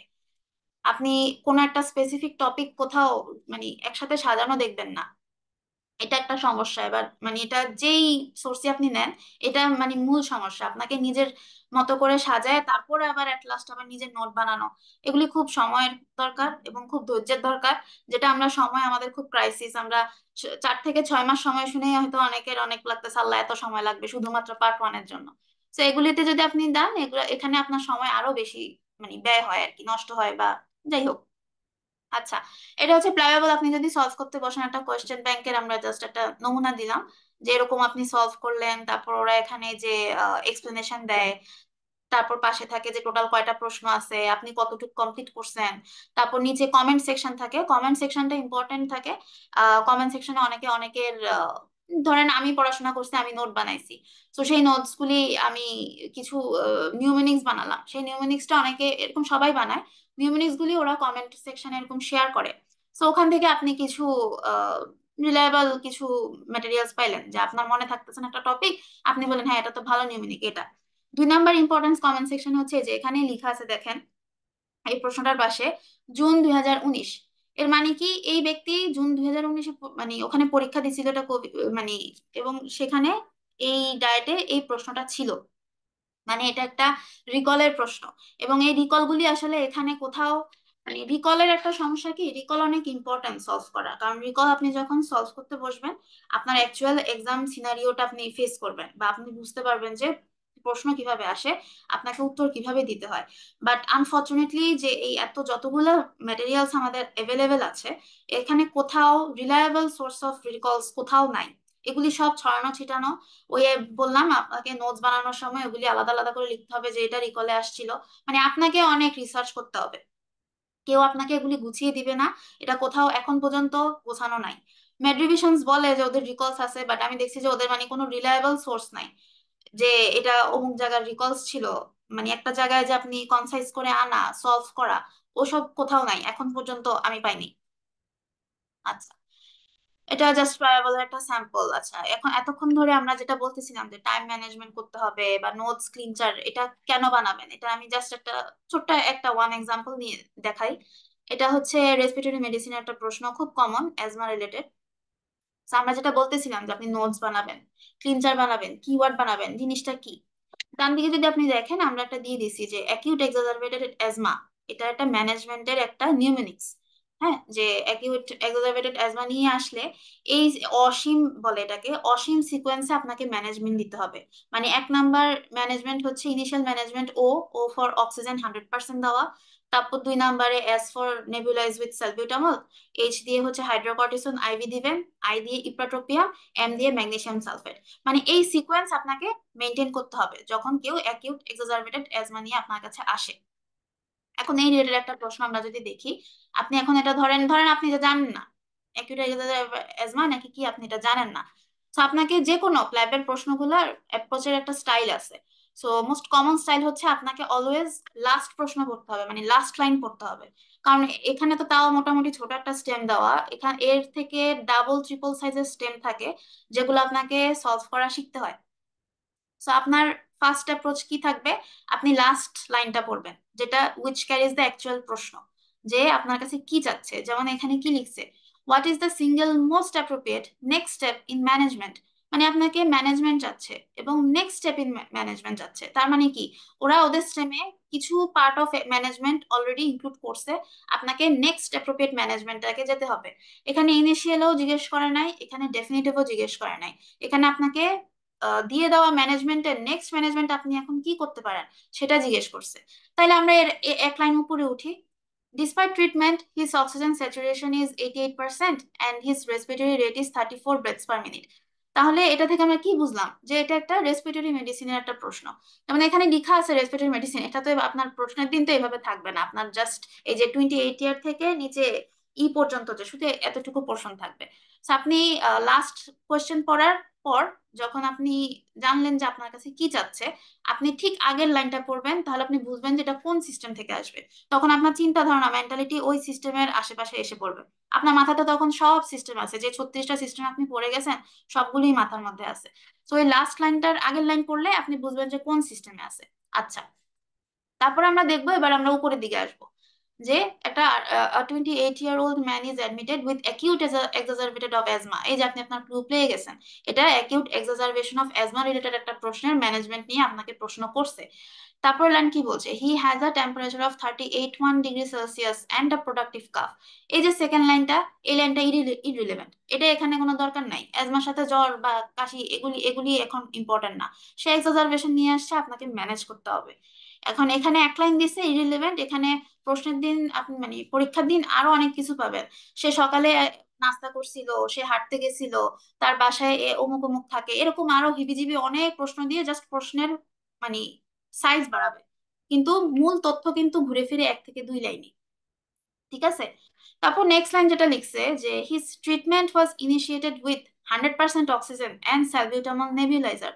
এই যে আপনি এখানে ক্লু পেয়ে গেছেন কিন্তু, যে তাকে, সে যখন এই এক্সাজারবেশন নিয়ে আসছে, ইনিশিয়ালি তাকে অক্সিজেন এবং সালবিউটামল দেওয়া হয়েছে। তার মানে আপনার এই যে অ্যাকিউট এক্সাজারবেটেড অ্যাজমা, অসীমের ও এবং এস কিন্তু ডান।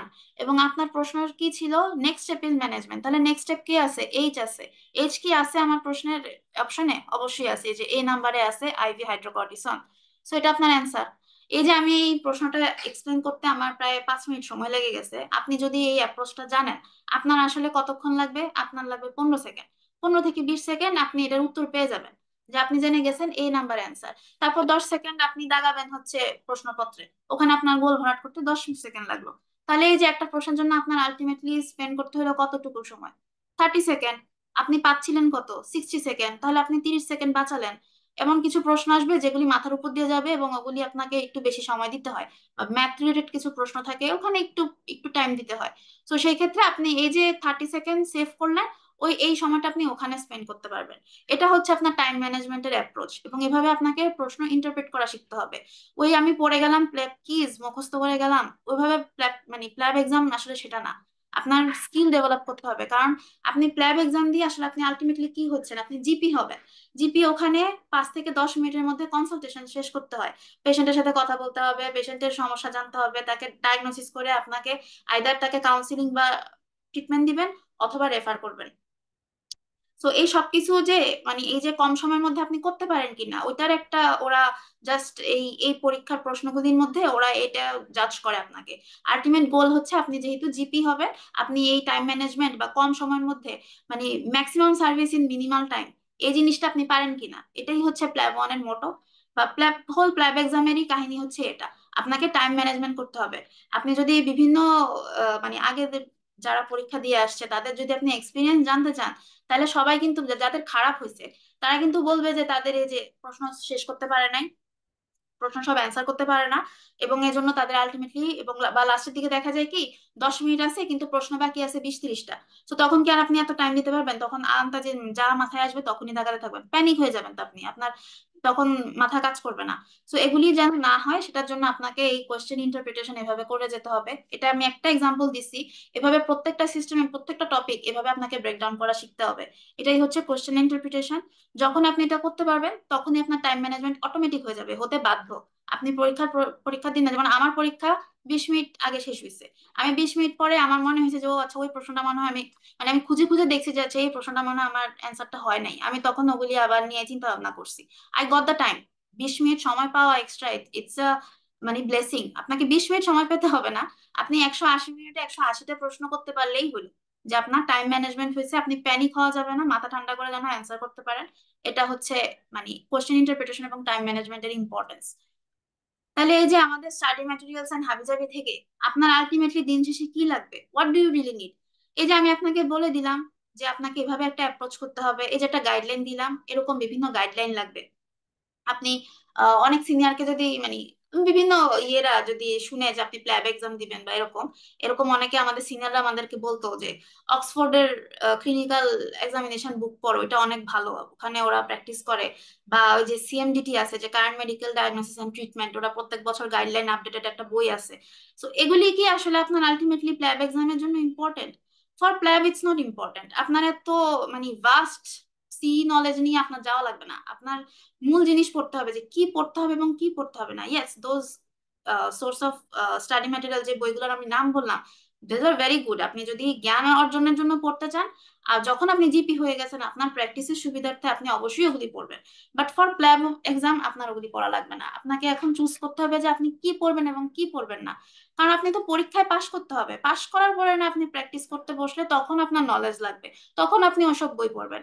এখন আপনার এসব লাগবে না, এখন আপনার এই যে সমস্ত অ্যাভেলেবল সোর্স আছে ওগুলি থেকে কিভাবে পড়তে হবে, এই যে আমি বললাম যে আপনাকে ক্লিনচার বানাতে হবে, নোট বানাতে হবে, রিকল সলভ করতে হবে, আপনি ওগুলিতে জোর দেন, তাইলে আপনার পাস হবে। আদারওয়াইজ এত মানে যেমন অনেক টপিকই তো আছে, আপনি এক টপিকে যদি এত সময় স্পেন্ড করেন 36টা সিস্টেম আপনি পড়তে পারবেন না, আপনাকে সবগুলোই পড়তে হবে। কি আসবে কি আসবে না ওই ধরে আগাতে হবে। ঠিক আছে, তারপরে যে 2 নাম্বার লিখছি আমি যে knowing how to approach to a question, এটা আমি জাস্ট এক্সাম্পলটা দেখালাম যে আপনাকে অ্যাপ্রোচ শিখতে হবে। শুধু শুরু থেকে আপনি পড়ে গেলেন সব লাইন আপনার পড়াই লাগবে না। আপনি বিশ্বাস করেন যে মানে কিছু শব্দ থাকে কিছু কিছু টপিকে, যে এটা থাকলে দিন শেষে অ্যান্সার এটাই, আপনার ওইটা সলভ করতে সময় লাগবে 5 থেকে 10 মিনিট, এবং আপনি দাগাবেন মানে এমন কিছু প্রশ্ন আছে আপনি 10-20 সেকেন্ডের মধ্যে সব অ্যান্সার করে দিতে পারবেন। এভাবে আপনি আগে যেতে পারেন। তারপরে এই যে নোটস বানাবেন, ক্লিনচার এবং কিওয়ার্ড গুলি মুখস্থ করবেন, তাহলে আলটিমেটলি আপনার টাইম ম্যানেজমেন্টও মানে আপনার ইয়ে হয়ে যাবে, আয়ত্তে এসে পড়বে। প্র্যাকটিস প্র্যাকটিস করে আপনি এই গাইডলাইন অনুযায়ী যদি আগান আপনার সবকিছু আয়ত্তে এসে পড়বে। ওকে, অনেক কিছু বলে ফেললাম। নেক্সট আমি আই উইল রিকোয়েস্ট ডক্টর তৌফিক যে আপনি কিছু বলেন আমাদের এই বিষয়ে, যদি আপনার এক্সামের কোনো কিছু যদি শেয়ার করতে চান।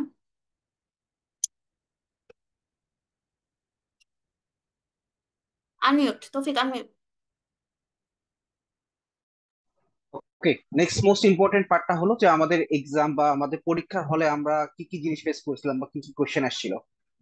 তো এটা আরেকটা ইম্পর্টেন্ট জিনিস। তো আমি মে সেশনের মধ্যে পাস করছিলাম, তো আমার মের মধ্যে আমি যদি ফেব্রুয়ারির সাথে কম্পেয়ার করি, ফেব্রুয়ারিতে আসলে ডার্মা থেকে অনেক বেশি কোশ্চেন আসছিল। ঠিক আছে, তারপর নিউরোলজি থেকে কোশ্চেন আসছিল। বাট আমি জিজ্ঞেস করতাম যে কার্ডিও থেকে কোনো কোশ্চেন আসছিল কিনা, ওদের কার্ডিও থেকে কোনো কোশ্চেনই আসেনি, মানে খুব মানে কিছুই আসেনি বলতে গেলে। বাট যে সেশন গুলো আছে আমি মোটামুটি দেখে গেছিলাম যে কার্ডিও থেকে যেগুলো আসছিল ওগুলো দেখা যায় কিনা, ব্লা ব্লা ব্লা। বাট আমার পরীক্ষার সময় আমি যেটা ফেস করছি, আমার ডার্মা থেকে কোনো কোশ্চেন তেমন আসে নাই, নিউরোলজি থেকে অনেক কোশ্চেন আসছে, দেখা গেছে যে কার্ডিও থেকে স্পেশালি হলো লাংস থেকে কার্ডিও থেকে অনেক কোশ্চেন। ফেব্রুয়ারি সেশনে যে এক্সাম ছিল ওই এক্সামের মধ্যে কোনো ইসিজি ছিল না, ইসিজি কোনো পিকচার ছিল না, কোনো এক্স রে কোনো পিকচার ছিল না, কিন্তু আমার সেশনে আমি খেয়াল করছি যে ইসিজি দিয়ে ভরা, চেস্ট এক্স রে দিয়ে ভরা। হ্যাঁ, তার মানে একদম ইমিডিয়েট যে কোশ্চেন গুলো আসে আগের ব্যাচে যেটা আসছে, সে আগের ব্যাচের কোশ্চেনের সাথে পরের ব্যাচের কোশ্চেনের কোনো মিল নেই। তার মানে ধরে রাখতে পারেন যেটা আগের ব্যাচে রেগুলার মানে খুব বেশি কোশ্চেন আসছে যে টপিক গুলাতে, পরের ব্যাচে ওই কোশ্চেন গুলো আসবে না। তাহলে তার আগের ব্যাচ লাইক লাস্ট ফেব্রুয়ারির আগের ব্যাচটা ছিল হলো আপনার মোস্ট প্রবলি নভেম্বর ব্যাচ, নভেম্বরের ব্যাচের সাথে আপনি কিছুটা মিল পাবেন। তার মানে এই জন্য যখন আপনি স্পেসিফিক একটা সেশন টার্গেট করবেন বা ধরেন আপনি মেতে পরীক্ষা দিবেন, আপনার টার্গেট রাখতে হবে যে আপনার ফেব্রুয়ারিতে কি কি কোয়েশ্চেন আসছিল, গত বছর নভেম্বরে কি কি আসছিল, আগস্টে কি কি আসছিল। তাহলে কিন্তু আপনি বাদ দিতে পারবেন যে পরীক্ষার আগে আপনি কোন টপিকটাতে বেশি নজর দিবেন, কোন টপিকটাতে কম নজর দিবেন, কারণ ইমিডিয়েটলি আগের ব্যাচের থেকে কোশ্চেন খুব একটা রিপিট হয় না। Okay, so this is the thing, this is the technical thing. আপনি শেষ 15 দিন আগে আপনার 36টা সিস্টেম রিভিশন দিতে হবে, আর শেষ 10 দিন আগে আপনার 36 সিস্টেম রিভিশন দিতে হবে, মক দিতে হবে। তখন আপনি এই প্রায়োরিটিটা সেট করবেন যে এই প্রায়োরিটি বেস করে আপনি এই এই জিনিসগুলো অ্যাপ্রোচ করবেন। ওকে, নেক্সট চলে আসে যে আমরা এতক্ষণ নোট নোট নিয়ে কথা বললাম, আমার নোট অমুক নোট তমুক নোট। আমরা কিভাবে নোট করছি একটা সিম্পল একটা ডেমো দিই। যেমন আমি যদি আমার নিউরোলজিটা আমার এভাবে মার্ক করা আছে দেখতে পারতেছেন, আমি এখানে হাইলাইট করে রাখছি, পেজ বের করে রাখছি। এটা হলো আমার নোট খাতা প্ল্যাবের জন্য। এটা আমি মোটামুটি ফলো করছি এবং পরীক্ষার আগে এটাই রিভিশন দিয়ে গেছি। তাহলে আমি যদি আপনাকে বের করে দেখাই, দিস ইজ দ্য থিং। আমার এটা হলো হেডেক, আমার এই টপিকটা ছিল হেডেক নিয়ে। তো আমি এখানে তিনটা টাইপের হেডেক আছে, টেনশন হেডেক, মাইগ্রেন আর হলো ক্লাস্টার হেডেক। আমি তিনটাকে এরকম আলাদা করে ফেলছি, আলাদা করে তিনটার মধ্যে ডিফারেন্স জিনিসটা কি, সিনারিও থেকে ক্লিনচার গুলো কি ছিল আমি এখানে কিন্তু মার্ক করে রাখছি, খেয়াল করবেন আমি কিন্তু একটা হাইলাইট করে ফেলছি।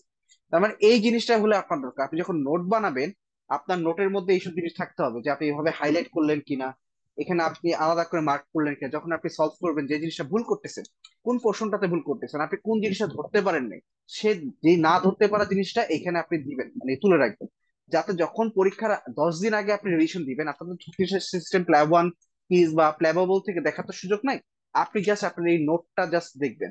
এই নোটের মধ্যে যেমন আমার এই নোটটা মোটামুটি একটা ইউনিভার্সাল নোট, এখানে প্ল্যাব ওয়ান প্ল্যাব কিজ আমি যে ভুল করছি সবগুলা একসাথে গোছায় বানানো।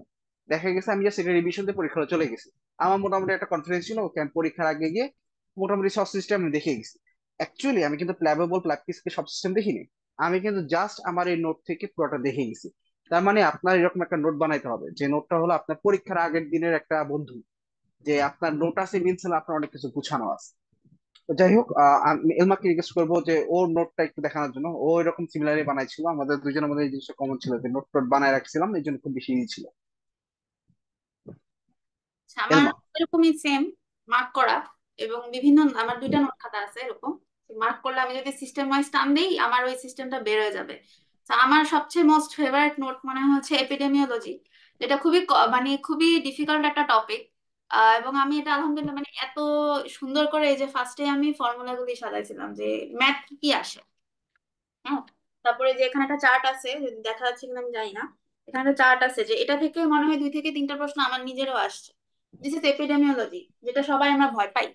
এটাকে এরকম ভাবে আমি গোছাইছি 4 থেকে 5 পেজে, যে ফার্স্ট 2 পেজে I just have the formulas, যে অডস রেশিও হলে এটা, বা আপনার এনএনটি এটা, রিস্ক রেশ ভ্যালিউ এটা, এভাবে আপনি সাজাবেন। সেকেন্ড 2 পেজে আমি কি রাখছি, এই যে কিছু কটবাথা কিছু প্রশ্ন আসে, যেমন পি ভ্যালু আসছে, এ আসছে, ওগুলি আমি জাস্ট মার্ক করছি। তো আপনাকে এটা দেখতে হবে, যেমন আমি ফর্মুলা মানে এপিডেমিওলজি আমি এমআরসিএস এর জন্য মানে শুধু এটুকুই পড়ে গেছি, আমার আর এর বাইরে ম্যাথ কিছুই লাগে না, বরং এখানে অনেক এক্সট্রা আছে। প্রবাবলি এমআরসিপির অনেক কোশ্চেন এখানে পাওয়া যাবে। আহ তারপর ইনফেকশন যদি আমি খুলি, যেমন আমি টান দিলাম এই যে খুলে গেল, এই যে সেরোলজির একটা আমি পুরা ইয়ে রাখছি। ওদের এখানে থাকে যে ইনিশিয়াল কোন মার্কার চেঞ্জ হয়, ইনফেকশন আছে না নাই ওটা সবাই আমরা জানি, কিন্তু আপনাকে দেখতে হবে যে ইনিশিয়াল মার্কার কোনটা চেঞ্জ হচ্ছে, লাস্ট মার্কার টু চেঞ্জ, এসব কিছু প্রশ্ন ওরা করে। এগুলি আমি এই যে একসাথে এরকম সাজাইছি, এরকম সব 36টা সিস্টেমে আমার সাজানো আছে। এবং রিকল কোনটা আমার পর্যন্ত যেটা আমি পাইছিলাম, ওগুলি আমি পরে সাইডে মার্ক করছিলাম, আলাদা লেখার আমার সময় ছিল না। যাই হোক, এগুলি ছিল আমার মানে পরীক্ষার লাস্ট 15 ডেজ আগে আমার বন্ধু, কারণ 15 দিন আগেই আমি নতুন জবে জয়েন করছিলাম। তখন আমার আলাদা করে আসলে এত টাইম স্পেন্ড করা পসিবল হতো না। আমি পরীক্ষা আমার নোট নিয়ে যেতাম, ওইটা পড়ে পড়ে, তারপর মাই নোটস এর মধ্যে না না মানে রিভিশন দেওয়ার জন্য, পাশ করার জন্য। মানে এটা আপনার নোটস এভাবে বানাতে হবে যেন আপনার লাস্ট দিন, যদি আপনি ওই শুধু ওই খাতা পড়েও যান, আপনার কমপ্লিট প্রিপারেশন যেন হয়ে যায়। That's how you make the notes. Okay, তো নোটের কথা বলতেছে, আমার নোট থেকে আমি মোটামুটি 70 to 80% কমন পেয়ে গেছি। আমি যদি আমার নোটের দিকে এখন তাকাই, দেখা যাবে আচ্ছা এই কোশ্চেন আসছে, ওই কোশ্চেন আসছে। আর একটা খুব মজার জিনিস বলি, যে গাইডলাইনের কথা বারবার আমি বলতেছিলাম, যেমন আমার একটা কোশ্চেন ছিল সেকেন্ডারি নিউমোথোরাক্স। তো রিসেন্ট গাইডলাইনে বলতেছে যে আমাদের আগে সেকেন্ড ইন্টারকোস্টাল স্পেসের মধ্যে ইনিশিয়ালি স্পিরিট করতে হবে, চেস্ট রেন দিতে হবে ফিফথ ইন্টারকোস্টাল স্পেসে। এখন নিউ গাইডলাইন বলতেছে যে না, অ্যাসপিরেট এবং চেস্ট রেন দুইটাই ফিফথ ইন্টারকোস্টাল স্পেস। এবং এক্স্যাক্টলি এই গাইডলাইনের পর ছিল আমাদের পরীক্ষা। আমি পরীক্ষা হলে এক্স্যাক্টলি এই কোশ্চেনটাই পাইছি। ওকে, তারপর স্ক্রিন থেকে একটা কোশ্চেন ছিল, যে খুব ফানি একটা ছবি ছিল। ফানি ছবি এই জন্য বলতেছি যে ছবিটা ছিল ঘোলা, এটা অ্যাকচুয়ালি লেশনটা কি ছিল, লেশনটা ছবির আগা মাথা বোঝা যাচ্ছিল। ওদের একটা ঝামেলা আছে, ওরা অ্যাকচুয়ালি কোশ্চেনটা যেটা দেয়, কোশ্চেনটা দেয় হলো আপনার প্রিন্ট আউট কোশ্চেন, মানে কালার প্রিন্ট আউট। এবং ছবিগুলো অতটা ক্লিয়ার থাকে না। আপনি যদি মনে করেন স্ক্রিনের স্পেশালি ডার্মার ক্ষেত্রে লেশন দেখে ডায়াগনোসিস করবেন, it's not that much possible. ওদের লেশন গুলো এবং ছবির কোয়ালিটি খুবই বাজে। তো কোশ্চেনটা এরকম ছিল, 16 বছরের একটা মেল, সে হলো আপনার রাগবি প্লেয়ার, এবং তার হলো 6 মাস ধরে একটা ফ্লেক্সোর সারফেসে একটা ইচিং হচ্ছে। What is the probable diagnosis? এক্সিমা ছিল, স্ক্যাবিস ছিল, আপনার ইম্পেডিকো ছিল, ব্লা ব্লা ব্লা, অনেক কিছুই ছিল। What is the diagnosis? এখানে যতগুলো জিনিস ছিল সবগুলোর মধ্যে কোনোটাই কন্টাক্টের মাধ্যমে ছড়ায় না এক্সেপ্ট স্ক্যাবিস। তো দ্য অ্যান্সার ইজ স্ক্যাবিস। তাহলে আপনার এই জিনিসটা বুঝতে হবে যে এই যে 1 মিনিটের মধ্যে এই যে 8টা রক্ত করা, যে এই লেশন গুলা কিরকম, লেশনের দিকে না চিন্তা করে স্টেমের দিকে একটু খেয়াল করা, যে ওরা আসলে যে ডিজিজ গুলো বলতেছে, এই 5টা ডিজিজের মধ্যে সবচেয়ে আনকমন ডিজিজ কোনটা, বা কোনগুলা 4টা ডিজিজ বা স্পেশাল ক্যারেক্টারিস্টিক কি ডিজিজ গুলোর মধ্যে। আপনি যখনই বারবার এই জিনিসটা ক্লিয়ার করবেন, এই জিনিসটা পড়ার ট্রাই করবেন, দেখবেন যে আপনার মধ্যে ওই জিনিসটা চলে আসছে, যে আপনি ওই ডায়াগনোসিস দেখে বা ওই জিনিসটা দেখে কিন্তু অ্যাপ্রোচ করতে পারতেছেন, আচ্ছা ঠিক আছে এটা হবে এই ডিজিজ। তারপর আমার একটা আচ্ছা একটা ইসিজি রিলেটেড অনেক কোশ্চেন ছিল আপনাদের। আমি বলবো যে কার্ডিওলজি সলভ করার সময় স্পেশালি ইসিজি গুলো ভালো করে পড়বেন। আমার সময় ইসিজি থেকে প্রায় 10 থেকে 12টা কোশ্চেন ছিল, চেস এক্স থেকে অনেক কোশ্চেন ছিল। আর নর্মালি একটা খুব ব্যাপার হলো যে এইসব পরীক্ষার ক্ষেত্রে কখনো ভুল থাকে না, এবং আমিও কখনো জানতাম না যে এইসব কোশ্চেনে ভুল থাকতে পারে। আমার একটা কোশ্চেন ছিল স্টেমটা পড়ার পর, আমি বুঝলাম যে না এই জিনিসটা আমার ধারণার বাইরে। তো আপনি যদি কখনো এরকম হয় যে আপনার একটা ডিজিজ বা একটা স্টেম আপনার ধারণার বাইরে, ক্লিনিক্যাল নলেজের বাইরে, ইউ শুড স্কিপ ইট। মানে একটা 5 নাম্বারের মধ্যে চোখ বন্ধ করে একটা দাগ দিয়ে স্কিপ করে যান, কারণ ওই টাইম ম্যানেজমেন্ট একটা ব্যাপার। আপনি একটা কোশ্চেনের ভেতরে 10 মিনিট 3 মিনিট 4 মিনিট ব্যয় করে ফেলে কিন্তু আপনার লস। তো দেখা গেছে আমার এটা 127 না 128 নাম্বার বা সামথিং, 227 228 এরকম একটা কোশ্চেন ছিল। তো দেখতেছিলাম যে আমার হাতে একটু টাইম আছে, তো আমি এটা ভালো করে খুঁজতেছিলাম, কিন্তু অপশন গুলোর সাথে আমার স্টেমের কোনো আগা মাথা কিচ্ছু মিল নাই। মানে আমি কুল কিনারা কিছু খুঁজে পাচ্ছিলাম না যে যে এই ডিজিজের সাথে এটা রিলেশনটা কি হইতে পারে। তো পরে দেখা গেছে আমি না বুঝতে পেরে একটা জাস্ট দাগাই দিয়ে চলে গেছি। পরে দেখা গেছে এক্সামের ঠিক আধা ঘন্টা আগে আমাদের একটা অ্যানাউন্সমেন্ট হয়েছে। অ্যানাউন্সমেন্টটা কি ছিল? দেয়ার ক্যান্ডিডেটস, অমুক নাম্বার কোশ্চেনটা ভুল আছে, you can skip the question. Okay, এটার জন্য আপনাদের কোনো মার্ক কাটা হবে না। I think this is the rare thing in the PLAB exam. তো যদি এরকম কখনো হয়ে থাকেন, আমার মতো যদি এরকম রেয়ার থিং পেয়ে থাকেন, ইউ মাইট বি লাকি যে একটা ফ্রি মার্কস পেয়ে গেছেন। But the thing is, free মার্কসটা বেশি ইম্পর্টেন্ট ছিল না। আমি যে ওই কোশ্চেনের পিছনে 4 মিনিট নষ্ট করছি, আমাকে তো সেই 4 মিনিট ফেরত দেয়নি।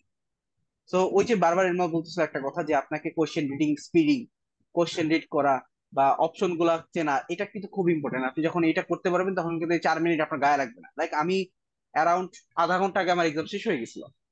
আমি তারপর দেখা গেছে যে প্রথম দিকে আমি কিছু কোশ্চেন উল্টা পাল্টা দাগাইছিলাম, পরে আমি রিভিশনে এগুলো ঠিক করতে পারছি। ওই যে বললাম যে আমার নোট ছিল, আমার নোটের মধ্যে পরে মনে পড়তেছিল, এখন সব অ্যান্সার হয়ে গেছে, আমার মাথাতে একটা টেনশন শেষ হয়ে গেছে যে okay, I have answer all of the 180 question, then I can revise the question, যে ওকে কি ভুল করলাম। দেখা গেছে যে প্রায় আমি 20 থেকে 30টা কোয়েশ্চেন আমি অ্যান্সার চেঞ্জ করে ফেলছি। মানে আমি যখন ঠান্ডা মাথায় ভাবতেছিলাম, আমার অ্যান্সার গুলো চেঞ্জ হয়ে গেছে। তো আপনার হাতে যখন সময় থাকবে আপনি এই লাক্সারিটা এফোর্ড করতে পারবেন। খুব ইম্পর্টেন্ট জিনিস, যে আপনার হাতে সময়, আপনার আগে টার্গেট থাকতে হবে 180 কোশ্চেন আমি করব সামহাউ। করার পর যদি সময় থাকে, in that case you can revise. তো দেখা গেছে আমার প্রায় 80% মার্ক আসছে। 80% মার্ক ছিল। ওই আধা ঘন্টা যে রিভিশন ছিল, আমি বলতে পারবো that was the blessing thing for me. 80% mark আসলে চারটিখানি কথা না, যেটা জাস্ট আমি রিভাইজ করতে পারছিলাম বলে অনেক ভুল কোশ্চেন গুলো কিন্তু আমি কারেক্টেড করতে পারছিলাম, যদিও পরে অনেক সিলি মিস্টেক করছি। লাইক আমাদের এমআই এর ক্ষেত্রে লাইফ লং একটা ড্রাগ কি হবে, একটা কোয়েশ্চেন ছিল, একটা পেশেন্ট এমআই হয়েছে তার জন্য লাইফ লং ড্রাগটা কি হবে। তো আমি এই কোয়েশ্চেনটা ভুল করছিলাম। ঠিক আছে। তো এরকম কিছু কোয়েশ্চেন ছিল যেগুলো আপনি একটু ঠান্ডা মাথায় যদি ভাবেন তাহলে আপনি এগুলো অ্যান্সার করতে পারবেন। ওকে। আমি রিকোয়েস্ট করবো এলমাকে যে ওর সেশনের কিছু এই কোয়েশ্চেন গুলো শেয়ার করার জন্য। আমার কোশ্চেনের মানে আমি যখন প্রথম প্রশ্নপত্র পাইছি তখনই আমি প্যালপিটেশন স্টার্ট, কারণ আমি দেখছি যে মানে এরকম জাস্ট ডিড দিস যে পেপার ঝুলি উল্টে দেখছি খালি ডারমার ছবি আর ডারমার ছবি, যেটা আমি সবচেয়ে কম পড়ে গেছি। ঠিক আছে। তো মানে ডার্মাটোলজির ছবি দিয়ে ভরাই দিছিল। সেকেন্ড ছিল এপিডেমিওলজি, দ্যাট ওয়াজ গুড, আমি এপিডেমিওলজি পারতাম। তারপর 3 নাম্বার ছিল ম্যাথ। কার্ডিওলজির কিচ্ছু আসে নাই, একটা ইসিজি ছিল, কিন্তু ইসিজির ওইটা ওয়াজ নট মানে ইয়ে ছিল না, নট রিলেটেড টু কার্ডিওলজি, এটা আসলে অন্য কোনো একটা সিস্টেমের টপিকে ছিল। তো যাই হোক, সো ডার্মাটোলজির কিছু প্রশ্নগুলো ছিল কি, আমি যখন ডার্মাটোলজি সলভ করছি, ব্ল্যাক কিস হোক, প্লাবেবল হোক বা যেটা, ওগুলো তো সব অনলাইন সোর্স, সব তো প্রিন্ট করা পসিবল না এবং ওগুলো কালারফুল পিকচার চিনতে হয়। তো আমি যেটা করছিলাম কি, যখন ইয়ে করছি সবগুলোর একটা ছবি স্ক্রিনশট নিয়ে পাশে আমি ডায়াগনোসিস লিখে রাখতাম। তো আমি এরকম আমার ইয়েতে একটা ফোল্ডার বানায় রাখছিলাম। তো যখন ডার্মাটোলজিতে ভয় পাইছিলাম ঠিকই, প্রায় ধরেন 20%ই ডার্মাটোলজি থেকে ছিল। সো এর মধ্যে আই থিঙ্ক আমার মানে 15% তো হয়েছে, এখানে হয়েছে কিছু মিস্টেক হয়েছে, but I got it because আমি ওই ছবি অনুযায়ী পড়ছিলাম। এবং পাশে দিয়ে আমি লিখে রাখছিলাম যে এটার এই শব্দটা হচ্ছে এই ডিজিজের জন্য। যেমন ওই যে তৌফিক বললো স্ক্যাবিজের বিষয়টা, হ্যাঁ ওর প্রশ্নে যেমন ছিল যে ফ্লেক্সো সার্ফেস এবং রাগবি প্লেয়ার, এই দুইটা, that's all you need to know. এটাই হচ্ছে কিন্তু স্ক্যাবিজের মানে কিওয়ার্ড। স্ক্যাবিজের যেমন আমার সময় একটা আসছিল কি, স্ক্যাবিজের পুরা স্টেম দেওয়া যে সে রেস্টুরেন্টে কাজ করে, তার ইন্টার ডিজিটাল স্পেসেও অনেক ইচিং হয়, সে অনেক বেশি ইচিং হইতেছে, সে যত কিছুই যতই হাইজিন মেনটেন করুক আর যাই হোক তার ইচিং বন্ধ হয় না। And now picture is given below of her hand. তো হ্যান্ডের ছবি কি দিছে, এই যে ফোরামের এখানে সেলুলাইটিসের ছবি ছিল, দ্যাট ওয়াজ নট স্ক্যাবিস। কিন্তু ওরা বুঝাইতে চাইছে কি this is the flexo surface, flexo সারফেসে হয়েছে, সো দিস ইজ স্ক্যাবিস, এবং সে রেস্টুরেন্টে কাজ করে, মানে হচ্ছে মানে সংক্রামক একটা রোগ তার হয়েছে, এটা দিয়ে বুঝাইছে যে স্ক্যাবিস। তারপর আমার সময় একটা আসছিল যে রেসপিরেটরির একটা ছিল, ওরা রেসপিরেটরির গাইডলাইন গুলি আই থিঙ্ক বেশি পছন্দ করে, আই ডোন্ট নো, যে ওদের ওই যে নিউমোথোরাক্স ছিল, যে নিউমোথোরাক্সের প্রাইমারি কোনটা আর সেকেন্ডারি কোনটা। সো একটা গাইডলাইন আছে যে সেকেন্ডারি হলে আপনাকে অলওয়েজ ওই যে নিডল ডিকম্প্রেশন আগে করতে হয়, আর প্রাইমারি হলে আমরা সাইজ দেখি লেস দেন 1 সেন্টিমিটার নাকি কি। সো ওই বেসড একটা, যেটা রিসেন্ট একটা গাইডলাইনের প্রশ্ন ছিল, ওইটা আসছিল, ওইটা পারছিলাম আমি, ওইটা প্লায়াবলের আপডেট ছিল, যাই হোক এটা আমি পাইছিলাম। তো এরকম থাকে কিছু, মানে দিন শেষে আসলে আমি আমার যেটা নোটস দেখাইলাম ওই নোটস থেকেই আমি অনেক কিছু কমন পাইছি। তো নোটস আর ইম্পর্টেন্ট, আপনাকে নোটস চালানো শিখতে হবে। আচ্ছা আরেকটা জিনিস বলে, ওই যে যেটা বললো যে রেয়ার থিং, যে অনেক সময় ভুল প্রশ্ন দেয় এবং আপনি 1 নাম্বার পান, এই জিনিসটা আসলে হয়। এবং ওদের ওয়েবসাইটে এটা লেখা আছে যে যদি কোনো বিতর্কিত প্রশ্ন থাকে, ইভেন আফটার এক্সাম, দেখা গেল যে আমরা রিকল যখন মানুষ সলভ করে বা আপনি পরীক্ষা যে কোনো ওদের যখন পরীক্ষা দিবেন, ইভেন ওয়েন ইউ গিভ ওইটি, ওরা আপনাকে কিন্তু একটা লিংক দেয় আপনার এক্সাম এক্সপিরিয়েন্স শেয়ার করার জন্য, যে আপনি কোনো সমস্যার সমাধান মানে ফেস করছেন কিনা, আপনার কোনো প্রবলেম হয়েছে কিনা আমাদেরকে জানান, আপনার একটা ফিডব্যাক দেন। হ্যাঁ ওরা আপনি এক্সাম দেওয়ার পর আপনার একটা ফিডব্যাক নেন। তো দেখা গেছে কি, ধরেন আপনি প্ল্যাব এক্সাম দিলেন, তো 50% অর মোর পিপল একটা এক্সাম কোশ্চেন নিয়ে ওরা এটা মানে চ্যালেঞ্জ করছে যে এই প্রশ্ন তো হয় নাই বা ইয়ে হয় নাই, তখন ওরা কি করবে, তখন সবাইকে ওই 1 নাম্বার কিন্তু কমন দিয়ে দিবে। তো এগুলি হচ্ছে কিছু ফাঁকফোকর। আবার কিছু বিষয় আছে যে একটা প্রশ্নের যদি একাধিক মানে দুইটা যদি পসিবল অ্যান্সার মনে হয়, দুইটাই কিন্তু রাইট হতে পারে, সেক্ষেত্রেও আপনি কমন মার্কস পাবেন। তো আলটিমেট রেজাল্ট কি, আপনি সব মার্ক করবেন। আমাদের দেশের যে পরীক্ষাগুলি যে নেগেটিভ মার্কিং থাকে, ওদের দেশে কিন্তু নেগেটিভ মার্কিং থাকে না। Either you get the mark or you don't get the mark, but there is no negative marking. আমাদের দেশের মতো নেগেটিভ মার্কিং নাই। সো আপনাকে অবশ্যই, আপনি পারেন আর না পারেন, আপনাকে 180 প্রশ্ন আগে দাগাইতে হবে, কমপ্লিট আপনি দাগায় আসবেন। এবং আপনার ফার্স্ট ইনস্টিটিউশনে রাইট, ওই যে আধা ঘন্টা আগে শেষ বা 20 মিনিট আগে শেষ করে আমরা যখন আবার আমাদের ফার্স্টের দিকের প্রশ্নগুলো রিভাইজ করতে গেছি, কিছু প্রশ্ন কিন্তু শুরুতে শুরু মানে ঠিকই দাগাইছিলাম, কিন্তু পরে আবার ভুল দাগাইছি। বেশি চিন্তা করতে গিয়ে বেশি জানলে সমস্যা, আপনাকে অ্যাডিকুয়েট জানতে হবে, বেশি জানলে সমস্যা। আপনি your first cut is always right, আপনার প্রথম যেটা মনে হবে ওই অ্যান্সারই দেখাবেন এবং ওইটাই হবে। এটাই হচ্ছে কথা আর কি। ওকে। ওকে, এখন আমাদের পরবর্তী সেশনটা হলো কোশ্চেন এন্ড অ্যান্সার। আপনাদের অনেক আপুই কোশ্চেন করছেন বা অনেক ভাই কোশ্চেন করছেন। আপনারা, আমরা সবাইকে আনমিউট করে দিচ্ছি, আপনাদের মনের ভিতরে যত কোশ্চেন আছে। আচ্ছা, একটা আইডি থেকে কোশ্চেন ছিল যে আমরা আমাদের নোট শেয়ার করতে পারি কিনা। আসলে নোট তো আমার 3টা নোট, এরকম এটা 300 পেজের খাতা, তার মানে অলরেডি 900 পেজ। 900 থেকে 900 পেজের, হ্যাঁ 900 থেকে 1000 পেজের নোট, এটা আসলে এতগুলা আর জিনিস আসলে শেয়ার করা আমাদের নোট ইম্পসিবল। করে লাভ নাই, আপনাকে আপনার নিজের নোট বানানো শিখতে হবে। এখন আমরা একটা প্ল্যান করতেছি, সেটা হলো একটা ইউনিভার্সাল নোট তৈরি করা। We are working on it. যদি পসিবল হয় আমরা এটা তৈরি করব, যাতে এটা সবার জন্য আহ, আহ, সবার জন্য একটু ইজি হয়। লাইক আমরা যে স্ট্রাগলটা দিয়ে গেছি, বাকিদের যাতে এই স্ট্রাগলটা না হয়। ওকে, সো নোটের ব্যাপারে অ্যান্সার এটাই যে well, we are working on it, যে আপনাদের হাতে পৌঁছানোর মতো একটা নোট করা যায় কিনা। ওকে, ওকে, আমরা আপনাকে তো সবাইকে হলো আনমিউট করে দিচ্ছি। আহ, আরেকজন মনে আপনাদের যদি, প্রশ্ন করছিল, আচ্ছা চ্যাটের প্রশ্নটা যদি দিয়ে দেই, যে study materials for UKMLA hard. Elma, can you unmute all of them?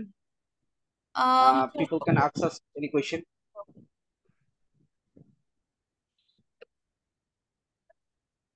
কারো কোনো কোয়েশ্চেন থাকলে প্লিজ আস্ক করতে পারেন।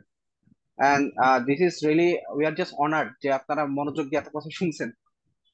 Thank you. আপনারা কি কোনো কোচিং করেছিলেন নাকি নিজেরাই পড়াশোনা করেছেন? কোচিং এর যদি কথা বলেন, yes we have done this, but the thing is coaching এর সাথে অ্যাটাচ খুব বেশি হইতে পারিনি। ঠিক আছে, মানে এই ব্যাপারটা হলো কোচিং এ গড়বাধা জিনিসই ছিল, ওই যে নোটের ব্যাপারটা, ওই যে বললাম ওখানেও আমি কোচিং নাম নিচ্ছি না। দেখা গেছে ওই প্ল্যাবন কিস ধরেই পড়াচ্ছিল। তো আমি কোনো কন্ট্রোভার্সিতে যাব না। দেখা গেছে যে দিন শেষে নিজেদের নোটই খুব বেশি ইম্পর্টেন্ট ছিল। ওখানে যেটা ছিল ওইটাতে হয়তো বা কিছুটা হেল্পফুল ছিল, বাট দিন শেষে হলো নিজেদের note. Any question next? Hello. আচ্ছা, একটা কোশ্চেন হচ্ছে যে কারো যদি ওই যে এক্সাম, যে সিভি এনরিচ এর যে ব্যাপারটা বললেন ভাইয়া, হ্যাঁ, হ্যাঁ। যে অনেকের যে এমআরসিপি বা এমসিএস বা এমআরসিইউজি এগুলোর যদি পুরোপুরি কমপ্লিট থাকে, বা হচ্ছে ধরেন এমআরসিইউ যে 3টা পার্ট, আমার 2টা পার্ট কমপ্লিট আছে, হুম, সেই ক্ষেত্রে আমি হুম। যদি প্ল্যাব রুটে আগাই, সেই ক্ষেত্রে কি হচ্ছে মানে সিভি এনরিচ কি কোনো হেল্পফুল হবে? অবভিয়াসলি, অবভিয়াসলি আপনি যে কোনো একটা মেম্বারশিপ এক্সাম যদি দেন, আপনার একটা অবশ্যই একটা প্লাস পয়েন্ট তৈরি হয়। ওকে, আপনি শর্ট লিস্টেড হইতে পারেন। ধরেন কিছু পোস্ট থাকে গাইনি রিলেটেড, লাইক গাইনিতে FY2 পোস্ট খালি আছে, তাহলে সেই জায়গায় আপনি প্রায়োরিটি পাবেন। আপনাকে তারাই সিলেক্ট করবে, because you have done the MRCOG part 1 আর পার্ট 2। সো যে কোনো মেম্বারশিপ এক্সাম দেন, adds a value. But Bangladeshi কোনো পরীক্ষা like FCPS, MD, MS, diploma, it doesn't add any value. ওগুলা অ্যাকচুয়ালি লিটারালি কোনো দাম নাই। সো এটা করা না করা সমান। বাট আপনি যদি মেম্বারশিপ এক্সাম দেন, that's definitely adds a value.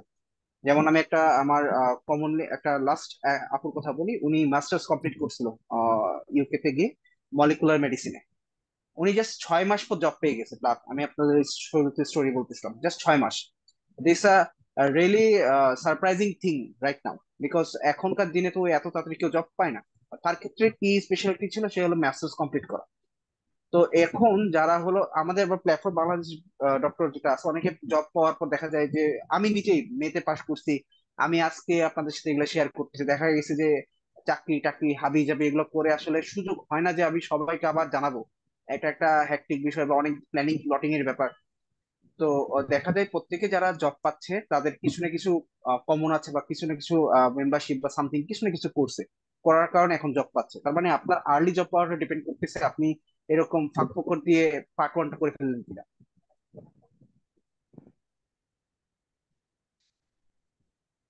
ওকে, বই আকারে নোটস এর কথা বলা হচ্ছে, হ্যাঁ অবভিয়াসলি এটা আসলে সময় সাপেক্ষ ব্যাপার। বারবার বলতেছি we are working on it. আসলে আমার জব অ্যাপ্লিকেশন আর ডক্টর রেলমার জব অ্যাপ্লিকেশন দুজন এটা ডিফারেন্ট হওয়াতে আসলে ওর সাথে খুব একটা কন্টাক্ট হয় না। সামহাও যেহেতু একটা পোস্ট দিয়েছিলাম, ওর সাথে অনেকদিন পর একটা কন্টাক্ট করে বল রাজি করানো। ওকে, দেখি সুযোগ হলে ইনশাল্লাহ will try to make a note. Next কোন কোয়েশ্চেন? ইয়েস, আনমিউট তো করা। Yes you can unmute yourself. ভাই আপনাদের নোটটা যদি শেয়ার করতেন, যে আমাদের মতো যারা একটু গ্যাপ হয়ে গেছে পড়াশোনাতে বা জব করতেছি, বেবি আছে, আমাদের জন্য সুবিধা হইতো। হ্যাঁ হ্যাঁ কারণ আপু, কি ইয়েস। মেডিকেলে কিন্তু আমরা সবাই ডেমো নিয়ে বা এরকম করে পাস হুম করে হুম হুম। আসছি। আমাদের টাইমে আমরা এরকম করছি, জানি না আপনাদের অবস্থা কি, না আপু, কিন্তু আমরা আমাদেরও সেম দেখতাম যে অবস্থা, আমরা একই পথের পথিক। হ্যাঁ, তো আমাদের জন্য সুবিধা হইতো। বাচ্চা, তারপরে এখন দেখা যায় বাচ্চাও স্কুলে পড়ে, তো আমাদের যদি হ্যাঁ হ্যাঁ নোটটা হ্যাঁ। শেয়ার করতেন, তো হ্যাঁ একটু অবশ্যই। সুবিধা হইতো আমাদের এখন জন্য। যদি আমি ডাইরেক্ট আপনাকে এটা দিয়ে দিই, আপনি এটার আগা মাথা কিচ্ছু বুঝবেন না, বিকজ এটা আমি আমার মতো তৈরি করা। ধরেন আমি এখানে যেটা লাল রঙের কলমের কালি দেই, এটা আমার জন্য ইন্ডিকেট করতে এটা বাদ, এটা পড়তে হবে না। আমি যদি আপনাকে এক্স্যাক্টলি এটা দিয়ে দিই, এটা লিটারেলি আপনার কোনো কিছুই অ্যাড করবে না। উল্টা আপনি পরে হতাশ হয়ে যাবেন যে এগুলো কি লিখছে। ওকে। তো নোট যদি করতে হয় লিটারেলি বানাইতে হবে এমন ভাবে যেটা হলো সবার জন্য বোধগম্য হয়। Yes, we are working on it. আমি এটা ওর সাথে শেয়ার করছিলাম। আচ্ছা ভাইয়া, তাহলে কোনো হার্ড, এই যে প্ল্যাব কিস বা প্ল্যাবেবল, এগুলোর কোনো হার্ড কপি পাওয়া যায় নাকি এগুলো হ্যাঁ হ্যাঁ ডাউনলোড হ্যাঁ, করে? হার্ড কপি পাবেন। এখনই অ্যাভেলেবল। হার্ড কপি এটা গ্রুপের মধ্যে পাবেন। আপনি জাস্ট গ্রুপে জাস্ট প্ল্যাব ওয়ান কিস বা প্ল্যাবল লিখলেই দেখবেন যে অনেক হার্ড কপি, বা সফট অনলাইনে কপি আপনি পাচ্ছেন। সার্চ করলে আপনি রিসেন্টটা হয়তো হ্যাঁ, পাবেন না, একটা আগে পাবেন। যেমন নীলক্ষেতের মধ্যে অ্যাভেলেবেল। হ্যাঁ, নীলক্ষেতে আপনি হার্ড নীলক্ষেতে আছে না? পাবেন একদম রিসেন্ট। আচ্ছা, জি জি। Thank you, thank you. আর কারো কোনো কোয়েশ্চেন আছে?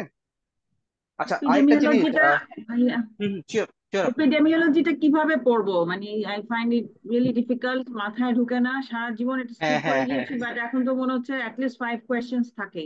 এক্স্যাক্টলি আপু, আমার সময় এপিডেমিওলজি প্রশ্ন কোয়েশ্চেন দেয়, ছিল, ইউ কান্ট স্কিপ জানে ইট। বা মানুষ পড়ে না, ওরা জানে, ওরা ইচ্ছা করে এগুলো প্রশ্ন দেয়। হ্যাঁ। তো হাউ টু ডিল এপিডেমিওলজির উইথ মধ্যে দিস? আপনার এটার অনেকগুলো লজ আছে আপু। আমরা যেটা করছিলাম যে লজ গুলা একসাথে করছিলাম, একসাথে করে দেন নিজেদের মতো নোটস তৈরি করছিলাম। We can share this thing, but এটা একটু গুছাইতে হবে আর কি। হ্যাঁ, আমাকে থ্যাংক ইউ সো কয়েকজন মাচ, মানে খুব ভালো বলছিল হবে। আপনাদের হলো কয়েকটা সিস্টেমে ক্লাস নেওয়া যায় কিনা। আমাদের রিসেন্টলি যারা আমরা ছিলাম পরীক্ষা দিছে, কয়েকটা সিস্টেমে আপনারা যদি ইন্টারেস্টেড থাকেন, আমরা হয়তো বা কয়েকটা সিস্টেমের উপর একটা ডেমো ক্লাস নিতে পারি, যদি আপনার ইন্টারেস্টেড থাকে। আমরা একটা ওকে। নেক্সট উইক বা সামথিং এর মধ্যে কয়েকটা আপনাদের ডিফিকাল্ট থিং, যেমন আপু এপিডেমিওলজির কথা বলতেছে, এপিডেমিওলজি নিয়ে আমরা কয়েকটা ক্লাস করতে পারি, বা আমাদের মধ্যে সামহাউ আমরা কিভাবে সিস্টেম গুলো করছি। হ্যাঁ, একটা ক্লাস নেওয়া যেতে পারে। ইন্টারেস্টে থাকলে অবশ্যই আমরা অ্যাপ্রোচ করব। কারণ আসলে কিছু মানুষের উপর এত বেশি কৃতজ্ঞ আমি। এই আমার পুরো জার্নির মধ্যে অনেক বেশি হেল্পফুল ছিল। অবভিয়াসলি আমার মেডিকেলের সিনিয়র যারা আছেন প্ল্যাব দিয়ে এখন আলহামদুলিল্লাহ এনএইচএস এ কাজ করতেছে, তো তাদের প্রত্যেকটা স্টেপে স্টেপে অনেক বেশি হেল্পফুল ছিল। তো আমরা চাচ্ছি যে আমাদের অ্যাটলিস্ট ভালো কাজ করলে তো রিটার্নে ভালো কাজ পাওয়া যায়, ভালো কিছু পাওয়া যায়, যে ভালো জিনিস যাতে পাই আমরা। ওকে। ইনশাল্লাহ ভাইয়া। ভাইয়া যদি ডেমো ক্লাস নেন, তাহলে প্লিজ আমরা যারা ইয়েস জব আই। করি আমাদের সাথে টাইম মিলিয়ে নিয়েন, বুঝছেন ভাইয়া? আসলে আপু তাহলে এটা তো একটু ডিফিকাল্ট জিনিস যে আপনাদের সাথে না, টাইম মিলাই সবাই নেওয়া, তো বিকজ সবারটাই চাবে, হ্যাঁ তাই হ্যাঁ, একটু চাচ্ছি। আমার নিজেরও তো, যেমন আমি নিজেও এমও হিসাবে আছি, আমারও খুব হ্যাকটিক দিকে, লাইক 10টা থেকে আমার নাইট ডিউটি স্টার্ট হবে। তারপরেও আজকে সারাদিন ঝামেলা টামেলা করে তারপরে এখন মোটামুটি একটা পিডিএফ বা সামথিং রেডি করে আপনাদের সামনে আসা। ট্রাই করব যে রেকর্ডিং রাখার বা সামথিং, যাতে আপনারা পরবর্তীতে হয়তো নাও মিলতে পারে। যেমন আমরা এই সেশন হ্যাঁ, পুরোটাই রেকর্ডিং রাখছি, যারা জয়েন করতে পারে না বা সামহাও কোনো জায়গাতে ছুটে গেছে, তারা যাতে পরবর্তীতে দেখতে পারে। কারণ আমরা চেষ্টা করছিলাম যে আজকের যে ওয়েবিনার, এটার মধ্যে আপনাদের মোটামুটি সব ধরনের কোয়ারিজ এর অ্যান্সার দেওয়া, এবং একটা কমপ্লিট গাইডলাইন না হলেও অ্যাটলিস্ট 70 থেকে 80% যাতে আপনার সবার কোয়ারি গুলো এটা যাতে ফিল আপ করে। দ্যাট ওয়াজ দ্য মোটো। তো রেকর্ডিং আমরা চেষ্টা করবো রেকর্ডিং রাখার। তো যারা পারেন জয়েন করেন, আর ভাই না আরেকটা পেলে অবশ্যই কোশ্চেন রেকর্ড ছিল। হ্যাঁ শিওর। আমি আমার পরিচিত একটা আপু, ওনার সঙ্গে আমার গত 1 সপ্তাহ আগে কথা হয়েছে। তো আমার এমএসসিও যে পার্ট 1 কমপ্লিট, এখন আমি পার্ট 2 দিতে চাচ্ছিলাম। পরে আপু বলছে যে তুমি পার্ট 2 না দিয়ে তুমি আগে প্ল্যাব রুটে আগাও। তুমি প্ল্যাব যদি এক্স্যাক্টলি পার্ট 2 হয়ে যায় তোমার, তাহলে তোমার প্ল্যাব কমপ্লিট হওয়ার পর জব এক্স্যাক্টলি পেতে এক্স্যাক্টলি আপু। প্রবলেম হবে। এটা কি, এইটাকে ভাইয়া কতটা মানে মানে আসলে কি এরকম যে পার্ট 2 দিস কমপ্লিট ইজ হলে পরবর্তীতে দিস ইজ আমার দ্য জব পেতে অসুবিধা অ্যাকচুয়াল হবে? সিনারিও আপু। This is the actual scenario আপু। আচ্ছা লাইক আচ্ছা, তাহলে কি আমার সামওয়ান ইজ পার্ট 2 কমপ্লিটিং এর দেয়ার দিকে পার্ট না 1। গিয়ে তারপর হ্যাঁ, আমি মানে প্ল্যাব কমপ্লিট করে তারপর আমি পার্ট 2 এর দিকে আগাবো, এরকম কিছু? এক্স্যাক্টলি। পরবর্তীতে যদি আপনার মনে হয় যে না গাড়িতে কাজ করে আমার ভালো লাগতেছে, you can go for MRCOG part 2। আচ্ছা, আমি এখানে একটু আচ্ছা বলি। ওকে। আমার আমার হ্যাঁ গাইনি হ্যাঁ হ্যাঁ। ম্যাডাম ছিল, আমি যখন জানতাম যে মানে উনি যখন শুনছে যে আমি প্ল্যাব গ্রুপ দিব আর আমি যাবি, তো উনি প্রথম 1-2 সপ্তাহ উনি চিন্তা করতেছে থাকবে না, উনি আমার সিওজি পার্ট 1 ক্লিয়ার করা। এবং সে গাইনি কনসালটেন্ট আমাদের। সে এফসিপিএস কমপ্লিট করা, ইয়েস। এফসিপিএস কমপ্লিট করা, ইয়েস। সো উনি সিজার থেকে শুরু করে everything, she can do everything. So উনি হচ্ছে এখন ওই যে ফ্যামিলি বাউন্ডিংস আছে, যখন উনি এমআরসিওজি পার্ট 1 দিছে তখন বেবি হয় নাই। তো বেবি হওয়ার তারপর ওনার বেবি হয়েছে, এখন উনি অনেক বছর হয়েছে, মানে 3-4 বছর হয়ে গেছে, এখন উনি এমআরসিওজি পার্ট 2 এর জন্য পড়াশোনা করতে পারতেছে না। সে ট্রাইড রিলি হার্ড, বাট সে করতে পারতেছে না। সব ফার্স্টে প্রথমে চিন্তা করতেছিল, আমার থেকে অনেক কিছু নিছে যে ওইটা কিভাবে দিবে, প্ল্যাব রুটে যাবে কিনা, হাবি যাবি। তো তারপর উনি বলতেছি কি, আমি যদি প্ল্যাব রুটে ওখানে যাই, আমাকে ট্রেনিং হিসেবেও তো ওরা ফার্স্টে নিবে না, রেজিস্টার পদও তো আমি পাবো না। আমি যাব মানে ওখানে কাজ করব। তা আমাকে ওরা কি শিখাবে? আমাকে বলবে কি যে তুমি এপিসিওটমি স্টিচ দেওয়া শিখো।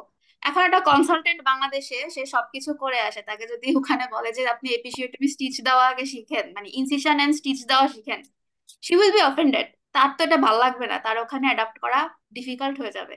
সো এই জন্য আসলে আপনার ওই উত্তরটা যে আমার সিওজি পার্ট 1 যেটা আপনি করছেন, আপনি এখনো, আমি জানি না ক্লিনিক্যাল অ্যাটাচমেন্ট আপনার কতটুকু আছে। যদি অনেক বেশি থেকে থাকে তখন আবার আপনার অ্যাডাপ্টেশন অনেক ডিফিকাল্ট হয়ে যাবে ওখানে, কারণ আপনাকে একদম জিরো থেকে ওরা শুরু করবে। They will treat you like মানে একদম FY2। FY2 baby. মানে কি? আপনি বেবি। ইয়েস, এক্স্যাক্টলি বেবি, আপনি ট্রেনি লেভেলে আমি বেবি। আরেকটা জিনিস অ্যাড করি, যেমন আমাদের রেজিস্টার কিন্তু ছিল, রেজিস্টার এইটার ছিল। ক্ষেত্রে কি জব পেতে কোনো অসুবিধা হয়? মানে হয়, না না, ধরেন যে job you can get a এটা জব। আপনার প্লাস পয়েন্ট, Job will আপনার be একটা really পার্ট 1 easy করা easy আছে, for you. আপনার But the একটা thing is মেম্বারশিপ রেখে adaptation. দিচ্ছেন, আপনি একটা রুট অলমোস্ট মানে আপনি সেট করে ফেলছেন, এবং আপনি আপনার টাইম দেখাতে পারবেন যে আমি পাশ করার পর আমি এক্সামের জন্য এরকম টাইম দিছি। আপনি আপনার ওরা বাবা টাইম পিরিয়ড দেখবে আপনি পাশ করার পর কি কি করছেন, আপনি কি জীবনে এই সময়কে কাজে লাগাইছেন কি কাজে লাগাই নাই, did you do something meaningful or not. এটা তো ওরা দেখবে যে আপনার এবিলিটি কিরকম। ওরা অ্যাক্টিভ লোক চায়, তো আপনি একটা পার্ট 1 ক্লিয়ার করছেন, of course that's makes your CV more eligible than others. খুবই ভালো জিনিস। Okay. যেমন আমার রেজিস্টার এক্সাম্পল দিই, আমার রেজিস্টার হলো আপনার এফসিপিএস পার্ট 2 মনে হয় কমপ্লিট করা ওনার ছিল। উনি খুব মোটামুটি মিডল এজ পার্সন, তো অ্যারাউন্ড 40 হবে বয়স। তো উনি প্ল্যাব দিয়ে পরবর্তীতে গিয়ে জব সিকিউর করছে, তারপর আবার ইংল্যান্ড থেকে দেশে ব্যাক করছে। ওয়াই? বিকজ ওই অ্যাডাপ্ট করতে পারতেছিল না। তো দিস ইজ দ্য অ্যান্সার, যে আপনার যদি পোর্টফোলিও ভারী থাকে ইউল গেট আ জব ডেফিনেটলি। সমস্যা হলো আমাদের জুনিয়র লেভেলদের জন্য, কারণ আমরা আসলে ইনিশিয়ালি স্টার্ট করি হলো প্ল্যাব গ্রুপ দিয়ে স্টার্ট করি বা সামথিং। আমাদের আসলে কোনো মেম্বারশিপ এক্সাম থাকে না, কিছু থাকে না, না এক্সপিরিয়েন্স, না আমরা রিসার্চে কাজ করি, কিছুই করি না। আমাদের জন্য আসলে জব পাইতে হলে একটু কষ্ট করতে হয়। কিন্তু আপনার যদি পার্ট 1 থাকে, it's a good thing, Yule get a job ইনশাল্লাহ। আর কারো কোনো কোনো কোয়েশ্চেন আছে? নেক্সট মানে 2025-এর হচ্ছে কোন সেশন পর্যন্ত হচ্ছে সিট বুক করা আছে, এটা কি আমরা জানতে পারবো আগে এটা থেকে? এটা আপনি না, এটা হলো আপনি যখন ফেব্রুয়ারি প্রবাবলি জিএমসির বুক হয়ে ওয়েবসাইটে গেছে। যাবেন তখন পাবেন। হ্যাঁ, আপনি ইয়ে কর, but February almost probably booked.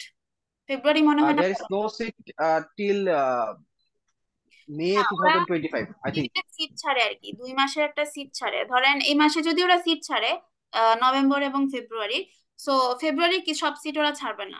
So next sitting এ যখন আবার ওরা সিট ছাড়বে, ফেব্রুয়ারির বাকি সিট ছাড়বে, আবার মের কিছু সিট ছাড়বে। সো আপনি ফেব্রুয়ারিটা প্রবাবলি পাবেন না, মে পেতে পারেন। আপু আপু আমি যদি হচ্ছে যে নভেম্বরে যে এক্সামটা হয় সেটার সিট যদি বুক করতে চাই, তাহলে আমাকে তাহলে কখন সিট বুকের জন্য মানে ট্রাই করতে হবে? মানে আপনি 25শে নভেম্বর ধরতে চাচ্ছেন? জি আপু, জি আপু। আপনাকে ওরা জুন জুলাইয়ের দিকে একটা সিট ছাড়ে, জুনের দিকে, জুনের লাস্টে, ওখানে নভেম্বরের সিট ছাড়ে। তাহলে আমি কি 2025-এর না, জুনের সিট আমাকে নভেম্বর বুক করতে হবে? না, সরি, মেতে, মেতে না, হুম হুম। মেতে, মেতে। আপনার এখন থেকে, আপনার যদি ওইটি ক্লিয়ার করা থাকে, আপনি আপনাকে ওদের ইংলিশ ওয়েবসাইটে ল্যাঙ্গুয়েজ লগ ইন করতে করতে হবে, পারবেন। আপনি হিসাব অনুযায়ী আগাবেন, কারণ ওইটিরও মেয়াদের বিষয় আছে। হ্যাঁ আপনি আপু, হ্যাঁ এই জন্য ওই আমি আমার ওইটি দেওয়ার প্ল্যান করেছি এপ্রিলে, আর আমি নভেম্বরে আচ্ছা আচ্ছা। আমার হচ্ছে সিট এপ্রিলের নেওয়ার লাস্ট মানে। লাস্ট উইক হলে ভালো হয়, যদি ফার্স্ট অ্যাটেম্পে ক্লিয়ার হয়ে যায় আর কি। জি তাহলে আপু, এটা। আপনার মেতে যদি দিয়ে দেয়, আপনি জিএমসি তে না, এপ্রিলের লাস্ট ফার্স্টের দিকে দিতে হবে। এপ্রিলের ফার্স্টের দিকে দিলে আপনি মের ফার্স্ট উইকের মধ্যে রেজাল্ট পাবেন।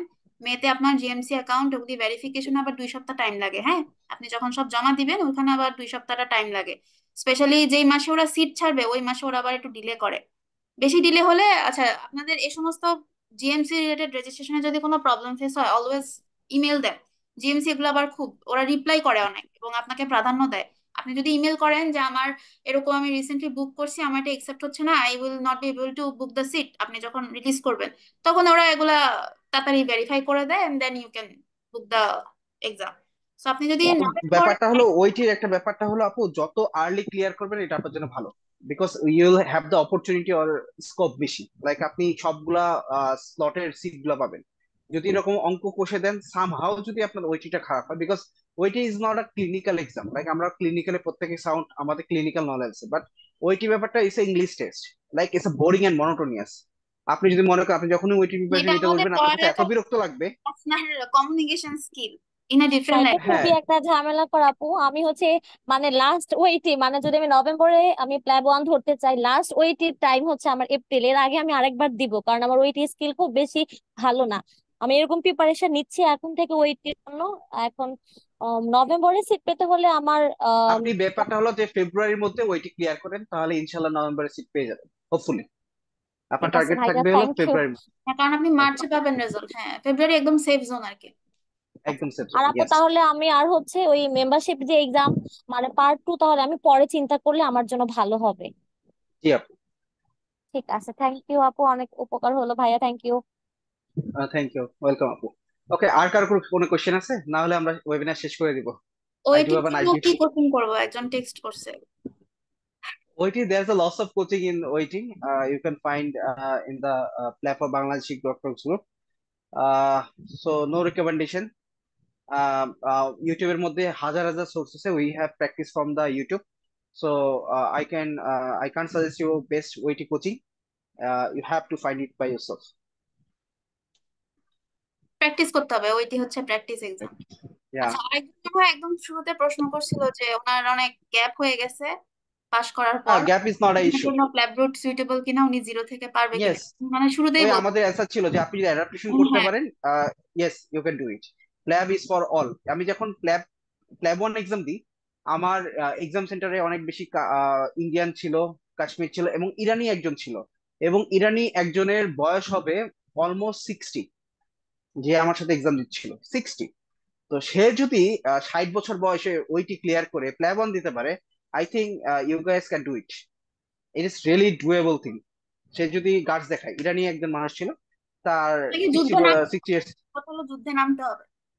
নাম দেওয়া এক্স্যাক্টলি, তো একটা লাইক দ্য থিং ইজ, এখানে একটা পথ হবে, নামতে হবে। this session is open for all, and you can just grab your own opportunity. This is the thing. So age gap বলে কিচ্ছু নাই, দিস এ ভুয়া থিং, এবং আমি জানি না কেউ কখনো এজ গ্যাপের কথা বলে কিনা। তো আমিও দেখি নাই, আমার এক্সাম সেন্টারও দেখছি অনেক ইন্ডিয়ান হাবিজাবি, এরা অনেক এজ আমার থেকেও অ্যাটলিস্ট অনেক বয়স্ক। লাইক আমি একদম কচি কাঁচা অবস্থায় প্ল্যাব ওয়ান করছিলাম, লাইক আমার গত বছর হলো আমি আমার ইন্টার্নশিপ শেষ করছিলাম। আমার ইন্টার্নশিপ শেষ গত বছর, তো এই বছরের মেতে আমি প্ল্যাব ওয়ান কমপ্লিট করি।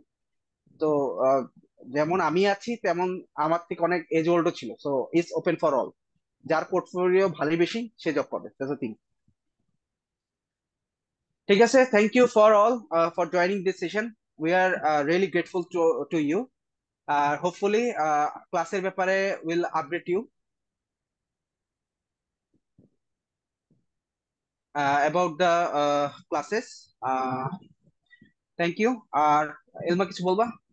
নো, থ্যাংক ইউ এভরিবডি, অনেক ধৈর্য সহকারে সবাই শুনছে। আর আর যদি কারো কোনো কোয়েশ্চেন বাকি থেকে থাকে, প্লিজ গ্রুপের মধ্যে হ্যাঁ, লিখবেন, গ্রুপে উইল লিখে লাইকলি টু দেখবেন। অ্যান্সার আর আমরা অ্যান্সার দেয়ার। চেষ্টা ওকে, করবো কিছু টপিকের উপর শর্ট কোনো ভিডিও ক্লিপ বা ক্লাস যদি আমরা এক্সপ্লেনেশন করে দিতে পারি, will try. Okay, thank you for joining this session. Thank you আল্লাহ হাফেজ। এভরিবডি, আল্লাহ হাফেজ।